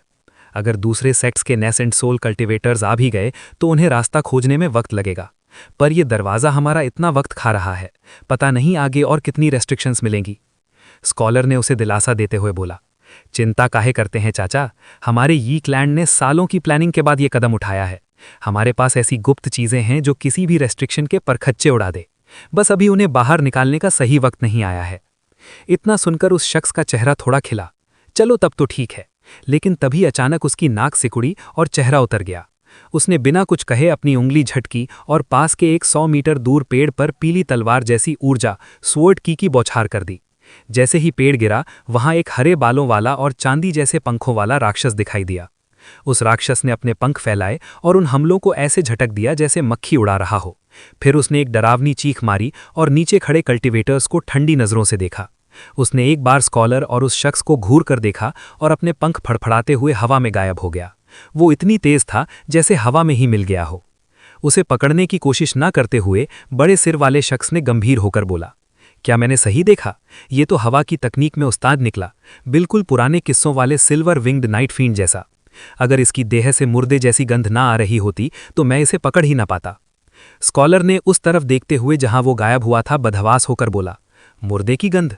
मैंने तो महसूस नहीं की, पर आपकी ब्लड चैरियट आर्ट्स ने शायद भांप लिया होगा। लेकिन चाचा, ये मुर्दा तो बड़ा अकलमंद निकला। बड़े सिर वाले ने सिर हिलाते हुए बोला, कुनवू माउंटेन तो देवताओं की जगह मानी जाती थी ना, फिर यहाँ लॉयन हॉक और ये मरे हुए जिद्दी राक्षस कहाँ से आ गए? शुक्र है हम साथ हैं, वरना अकेले में तो कलेजा मुंह को आ जाता। स्कॉलर ने कुछ पल खामोश रहकर बोला, पुराने जमाने में ये देवताओं की जगह थी, अब तो बस एक सील किया हुआ खंडर है। यहाँ कुछ भी होना मुमकिन है, लेकिन हमारा मकसद सिर्फ वो कीमती जादुई खजाने हैं, बाकी सब तो फालतू की बातें हैं। बड़े सिर वाले की आंखों में चमक आई। सही कहा, लेकिन वो सिल्वर विंग्ड नाइट फींड सिर्फ ताकतवर नहीं बल्कि शातिर भी है। हमें उस बबुआ से बचकर रहना होगा, वरना वो खेल बिगाड़ सकता है। तभी उस पत्थर के कमरे की एक दीवार से रोशनी चमकी। एक सफ़ेद बालों वाला सिर बड़े मज़ेदार अंदाज में अंदर झांका। जब उसने देखा कि कोई नहीं है तो वो बाहर आया और एक उड़ने वाली डिस्क पर सवार होकर छत पर जा पहुंचा। उस आदमी का चेहरा झुर्रियों से भरा था और आंखें बड़ी चालाक थीं। ये कोई और नहीं बल्कि वो रहस्यमयी बूढ़ा शियांग जिली था। उसने चारों तरफ देखते हुए मज़े लेकर बोला, अरे वाह, ये वाकई कुनवू माउंटेन ही है। यहाँ की अंदरूनी शक्ति तो बड़ी लाजवाब है, पर वो कौन बेवकूफ़ है जिसने इस सील को खोलने की जुर्रत की? अगर वो चीज़ें बाहर आ गईं तो पूरा ग्रेट जिन तबाह हो जाएगा। मेरी तो फूटी किस्मत है कि मैं पास में ही था, अब अनजान बनकर बैठा भी नहीं जा सकता। तभी उसे दूर धमाकों की आवाज़ सुनाई दी तो वो गुस्से में ज़मीन पर पैर पटकने लगा और चिल्लाकर गाली देने लगा। जैसे ही वो चुप हुआ, एक मीठी और सुरीली आवाज़ गूंजी, जब तुम्हें पता था कि यहाँ मौत का तांडव होने वाला है, फिर भी तुम अंदर आए, तुम्हारी हिम्मत की दाद देनी पड़ेगी। ये आवाज़ सुनते ही शियांग जिली का पूरा शरीर पत्थर जैसा ठंडा हो गया, मानो रगों में खून जम गया हो। वो हकलाते हुए बोला, सर, आप यहाँ आ गईं। उस औरत की आवाज, जो शियांग जिली की फटी हुई आवाज के बिल्कुल उलट शहद जैसी मीठी थी, गूंजी। मैं यहाँ क्यों ना हूं? मैं तो यहाँ हजारों सालों से कैद हूं। पुराने जमाने के उन 3 बुजुर्गों ने 10,000 लोगों की ताकत लगाकर ये आखिरी सील ठोकी थी। ये मेरे अकेले के बस की बात नहीं थी कि मैं इसे तोड़कर बाहर निकल पाती। शियांग ज़िली पहले तो बुरी तरह सकपकाया, पर फिर झट से उसे कुछ याद आया और उसका चेहरा एकदम शांत हो गया। उसने अपनी घबराहट पर काबू पाते हुए ठंडे दिमाग से बोला, नामुमकिन, उन दो डिवाइन स्पिरिट ट्रेजर्स के पहरे में भला कौन सा माई का लाल 9 ट्रूथ्स डेविल सप्रेशन फॉर्मेशन तोड़कर बाहर निकल सकता है? अगर सीनियर सच में आज़ाद हो गई होती तो अब तक तो तुम इस पहाड़ के सील वाले रास्ते से निकलकर 9-2-11 हो गई होती। पक्का तुमने अपनी स्पिरिचुअल सेंस का एक छोटा सा धागा जबरदस्ती बाहर निकाला है ताकि मुझे डरा धमकाकर यहां से भगा सको। वो औरत अपनी मीठी पर बर्फीली आवाज में धीरे से फुसफुसाई, तुम्हें 9 ट्रूथ्स डेविल सप्रेशन फॉर्मेशन और उन डिवाइन स्पिरिट ट्रेजर्स के बारे में पता है? कहीं तुम कुनवू माउंटेन के उन 3 मास्टर्स के खानदान से तो नहीं हो? शियांग ज़िली ने अपनी नजरें चारों तरफ गड़ाते हुए बड़ी होशियारी से बोला, सच कहूं तो मैं उनका कोई वारिस नहीं हूं, पर दुनिया में कुछ गिने चुने लोग हैं जिन्हें इन गुपचुप बातों की खबर है। मैं बस उन्हीं में से एक हूं। वो औरत जोर से नाक सिकोड़ते हुए फुफकारी, हाथ पांव मारना बंद करो, तुम्हें यहां कुछ हाथ नहीं लगने वाला। मेरा असली शरीर अभी भी जकड़ा हुआ है और मैं तुम्हें अपना खेल बिगाड़ने का मौका नहीं दूंगी। क्यों ना तुम चुपचाप कुछ महीनों के लिए यहीं डेरा डाल लो। जैसे ही उसने ये कहा, उस पत्थर के ठिकाने के ऊपर की हवा अजीब तरह से मरोड़ खाने लगी। देखते ही देखते वहां एक सफेद बवंडर खड़ा हो गया और उसने उस नाटे बुजुर्ग को 7 रंगों वाली जादुई रोशनी में जकड़ लिया। शियांग ज़िली की हवा टाइट हो गई और उसने चेहरे पर खौफ लाते हुए चिल्लाकर बोला, फैंटास्मेकेर। उसकी देह से चांदी जैसी चमक फूटी और वो बिजली की फुर्ती से वहां से भागने की कोशिश करने लगा, पर वो इंद्रधनुषी बवंडर तो उसके पीछे हाथ धोकर पड़ गया था। उसने उसे ऐसे खींच लिया जैसे कोई चुंबक लोहे को खींचती है। पलक झपकते ही वो बूढ़ा वहां से ऐसे गायब हुआ जैसे उसका कभी कोई नामो निशान ही न रहा हो। वो औरत अपनी कमजोर पड़ रही आवाज में धीरे से बुदबुदाई, लगता है तनी और देर के लिए मुझे नींद की आगोश में जाना पड़ेगा। उम्मीद है वो कल्टीवेटर्स जल्दी हाथ पांव मारेंगे ताकि जब मेरी आंख खुले तो मैं पूरी तरह आजाद हूं। उन कुनबू के 3 उस्तादों को मेरी इस कैद की भारी कीमत चुकानी पड़ेगी। जब वो दिन आएगा, ही। इतना कहकर वो पागलों की तरह मीठी हंसी हंसने लगी जिसे सुनने वाले के रोंगटे खड़े हो जाएं। 7 दिन बीत गए।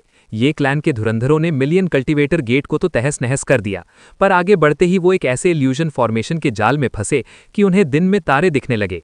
उधर हानली की टूली के सामने एक अजीब सी पाबंदी आकर खड़ी हो गई, जिसे तोड़ने के लिए वो सब माथापच्ची करने लगे। लेकिन सील के बाहर तो मेला लगा हुआ था। हजारों की तादाद में कल्टीवेटर्स वहां कुंडली मार के बैठे थे, जो कई किलोमीटर तक फैले हुए थे। यहां दर्जन भर तो ऐसे नेसेंट सोल वाले दिग्गज थे जिनका नाम सुनते ही अच्छों की घिग्गी बंध जाए। इनमें सबसे ज्यादा रॉब सेक्रेड पॉइजन सेक्ट के 4 एल्डर्स का था। बाकी सब नेसेंट सोल वाले तो बस इधर उधर की अफवाहें सुनकर अकेले ही चले आए थे। तभी एक नीले कपड़ों वाला चेला, जिसने सिर पर लाल साफा बांधा रखा था, भागता हुआ आया और सेक्रेड पॉइजन सेक्ट के दिग्गजों को रिपोर्ट देते हुए हाथ जोड़कर बोला, ग्रैंड एल्डर, हमने सील का कोना कोना छान मारा है और सब समझ लिया है। जमीन से करीब 12 किलोमीटर नीचे एक इल्यूजन फॉर्मेशन के पीछे कुछ छुपा हुआ है। हमारे होनहार चेले उसे हटाने में दिन रात एक किए हुए हैं। भले ही ये फॉर्मेशन आनन फानन में बनाया गया है, पर बनाने वाला बड़ा उस्ताद खिलाड़ी था, इसलिए इसे साफ करने में तनी वक्त लगेगा। हरे निशान वाले चेहरे वाले उस अधेड़ उम्र के आदमी ने एक लंबी ठंडी सांस ली और बोला, चलो कम से कम ये तो पता चला कि मामला क्या है। हमें यहाँ डेरा डाले कई दिन हो गए। अगर रास्ता ना मिला तो बड़ी फजीहत होती, पर बबुआ अपनी आंखें खुली रखना। किसी को भनक नहीं लगनी चाहिए कि तुम लोग क्या गुल खिला रहे हो। वापस जाओ और जब वो फॉर्मेशन पूरी तरह साफ हो जाए तभी अपना मुंह दिखाना। चेले ने जी ग्रैंड एल्डर कहकर जोर से सर झुकाया और एक मिट्टी में धंसने वाला जादुई ताबीज यानी अर्थ मूवमेंट टैबलेट निकाला और देखते ही देखते जमीन में समा गया। सेक्रेड पॉइजन सेक्ट के दूसरे एल्डर ने धीरे से कहा, सीनियर मार्शल ब्रदर हुआ, पूरे नानजियांग में कोई लेट नेसेंट सोल वाला सूरमा नहीं है। अगर दूसरे सेक्ट वाले पहुंच भी गए तो हमें किसी का डर नहीं है। ग्रैंड एल्डर हुआ ने मायूसी से जवाब दिया, अभी तो तुम सही कह रहे हो, पर जैसे जैसे दिन बीत रहे हैं यहाँ बड़े बड़े दिग्गजों का जमावड़ा बढ़ता जा रहा है। यहाँ कई ऐसे सेक्ट हैं जो हमारी बराबरी करते हैं। अगर वो सब आ गए तो भारी बवाल खड़ा हो जाएगा। और तो और राइटियस और डेविलिश डाओ के वो 10 बड़े सेक्ट भी देर सवेर अपनी टांग जरूर अड़ाएंगे। ये सुनकर बाकी एल्डर्स के चेहरे की हवाइयां उड़ने लगीं। तभी एल्डर हुआ अचानक चौंक गया और अपनी गर्दन आसमान की तरफ घुमा दी। सबकी नजरें भी वहीं टिक गईं। आसमान में एक काला सफेद बादल तूफानी रफ्तार से उनकी तरफ बढ़ा चला आ रहा था। उस बादल से निकलने वाले अंदरूनी दबाव यानी स्पिरिचुअल प्रेशर को महसूस करते ही चारों दिग्गजों के चेहरे का रंग उड़ गया। पल भर में वो बादल झील के ऊपर आकर फटा और उसमें से 5 सफेद साई निकले, जो एकदम पत्थर की तरह शांत और धुंधले थे। एल्डर हुआ की तो जैसे सांस ही अटक गई। वो हकलाते हुए बोला, द अनब्रेकेबल सिंक्वे डेविल्स। एक दूसरे एल्डर ने पीला पड़ते हुए चीख कर बोला, क्या ये यिन शिफ्टिंग सेक्ट के उस ओल्ड डेविल ख्यान के रूप हैं? एल्डर हुआ ने ठंडी आह भरते हुए कहा, उस पुराने पापी के अलावा और कौन ऐसा घटिया जादू करेगा? उसकी असली जान इन 5 में से किसी में भी समा सकती है। जब तक इन 5 का काम तमाम न कर दिया जाए, वो मर ही नहीं सकता। तभी आसमान से एक रहस्यमयी आवाज गूंजी, जो कभी यहां से तो कभी वहां से आती हुई लग रही थी। मैं भी सोचूं कि मेरी इस विद्या को पहचानने वाला कौन ज्ञानी है, तो ये हमारे सेक्रेड पॉइजन सेक्ट के साथ ही हुआ है। मुझे उम्मीद नहीं थी कि आपका सेक्ट यहाँ इतनी फुर्ती दिखाएगा। क्यों भाई, क्या तुम्हें पता है कि अंदर कौन सा खजाना दबा है? कल्टीवेटर हुआ ने एक फीकी हंसी हंसते हुए कहा, ब्रदर ख्यान मजाक अच्छा कर लेते हैं, हमें क्या पता होगा। बस हमारा सेक्ट पास में था तो सोचा तनी झांक कर देख लें। पर ये तो बताइए, यिन शिफ्टिंग सेक्ट के इतने बड़े ग्रैंड एल्डर को यहां आने की क्या जरूरत पड़ गई? ग्रैंड एल्डर ख्यान ने एक कुटिल हंसी हंसते हुए जवाब दिया, अरे मुझे तो याद था कि इस जगह के सबसे पास इमॉर्टल फॉर्म सेक्ट पड़ता है। क्या आपका सेक्ट रातों रात खिसक कर यहां आ गया? रही मेरी बात, तो मैं नानझियांग में किसी काम से आया था और बस ये तमाशा देखकर रुक गया। एल्डर हुआ ने अपनी सूखी हंसी हंसते हुए पूछा, आप जैसे नामी बंदे का अपने सेक्ट से बाहर निकलना कोई छोटी बात नहीं है। क्या हम जान सकते हैं कि वो कौन सा जरूरी काम था जिसने आपको यहां तक खींच लिया? बस कुछ गद्दारों का पीछा कर रहा था जो यहां दुबक कर बैठे हैं। कोई बड़ी बात नहीं है, मैं तो बस चुपचाप अपना काम निपटा रहा था। अच्छा, तो लगता है मैंने खामखा आप पर शक किया। इसके बाद दोनों में से कोई कुछ नहीं बोला। चारों तरफ ऐसी खामोशी छा गई जैसे तूफान आने से पहले होती है। तभी अचानक झील के किनारे से एक बंदा बाहर निकला और पागलों की तरह चिल्लाया, मुझे मिल गया, उत्तर की तरफ एक रास्ता खुला है, हम वहां से अंदर घुस सकते हैं। सेक्रेड पॉइजन सेक्ट वाले चुपके चुपके उस रास्ते को खोल रहे हैं। उसकी आवाज सुनते ही वहां मौजूद सारे कल्टीवेटर्स के कान खड़े हो गए। सेक्रेड पॉइजन सेक्ट के चेलों ने फौरन उस बंदे का पीछा किया, पर वो हवा की रफ्तार से गायब हो गया। एल्डर हुआ और उसके साथियों के चेहरे गुस्से से तमतमा उठे।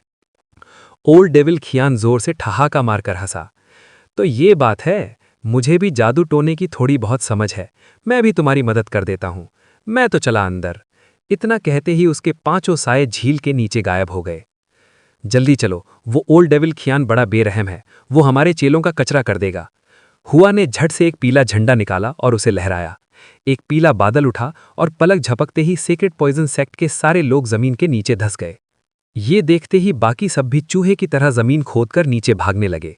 जो ऊपर रह गए वो बस छोटे मोटे चेले थे जिनके पास नीचे जाने की कोई तकनीक या जादू नहीं था। जमीन से 10 किलोमीटर दूर और 3 किलोमीटर की गहराई में एक भयानक अंधेरी जगह थी जहां रोशनी के गोले चमक रहे थे। उसके नीचे सफेद रोशनी की एक बहुत मोटी सीलिंग दीवार खड़ी थी और उसके चारों तरफ खतरनाक बिजली कड़क रही थी। अगर कोई भी पास जाने की हिमाकत करता तो ये बिजली उसे भून कर रख देती। पर सबका ध्यान उस जगह पर था जहां बिजली नहीं कड़क रही थी और जहां सेक्रेड पॉइजन सेक्ट के 8 चेले डट कर खड़े थे। वो अपनी छाती ताने खड़े थे और किसी को अंदर नहीं जाने दे रहे थे। बाहर खड़े लोग उन्हें खूब खरी खोटी सुना रहे थे, पर किसी की हिम्मत नहीं हो रही थी कि उनसे पंगा ले। आखिर नानझियांग में सेक्रेड पॉइजन सेक्ट का बड़ा रौब था। पर तभी एक लाल रंग की लकीर वहां पहुंची। ये एक ऐसा बंदा था जिसे किसी के नाम का डर नहीं था। वो एक बूढ़ा आदमी था जिसने बड़े घमंड से दहाड़ते हुए कहा, रास्ते से हट जाओ, मुझे अंदर जाना है। जब चेलों ने देखा कि कोई नेसेंट सोल वाला दिग्गज सामने खड़ा है तो एक चेले ने गिड़गिड़ाते हुए कहा, सीनियर, ये जगह हमारे सेक्ट ने पहले खोजी है, हमारे उस्ताद यहीं पास में हैं, आपको। उस बूढ़े ने जहरीली हंसी हंसते हुए कहा, अगर हुआ थियानची भी यहां खड़ा होता तब भी मैं अंदर जाता। इतना कहते ही उसने अपना हाथ उठाया और उसकी हथेली से आंखें चुंधिया देने वाली लाल रोशनी फूट पड़ी। तो भैया खेल अभी शुरू हुआ है। अब उस लाल रोशनी वाले बुजुर्ग ने जो धमाका किया है उससे इस गुफा की दीवारें हिलेंगी या उन चेलों की किस्मत, ये तो आने वाला वक्त ही बताएगा। क्या हान ली इस तिलिस्म को तोड़ पाएगा या फिर वो रहस्यमयी औरत सबको अपनी उंगलियों पर नचाएगी? यहाँ मौत का तांडव होने वाला है और हर मोड़ पर कलेजा मुंह को आएगा।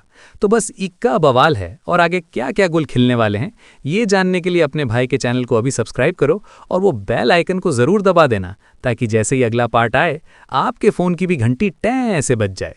तैयार रहिए अगले पार्ट के लिए, क्योंकि असली गर्दा तो अब उड़ने वाला है।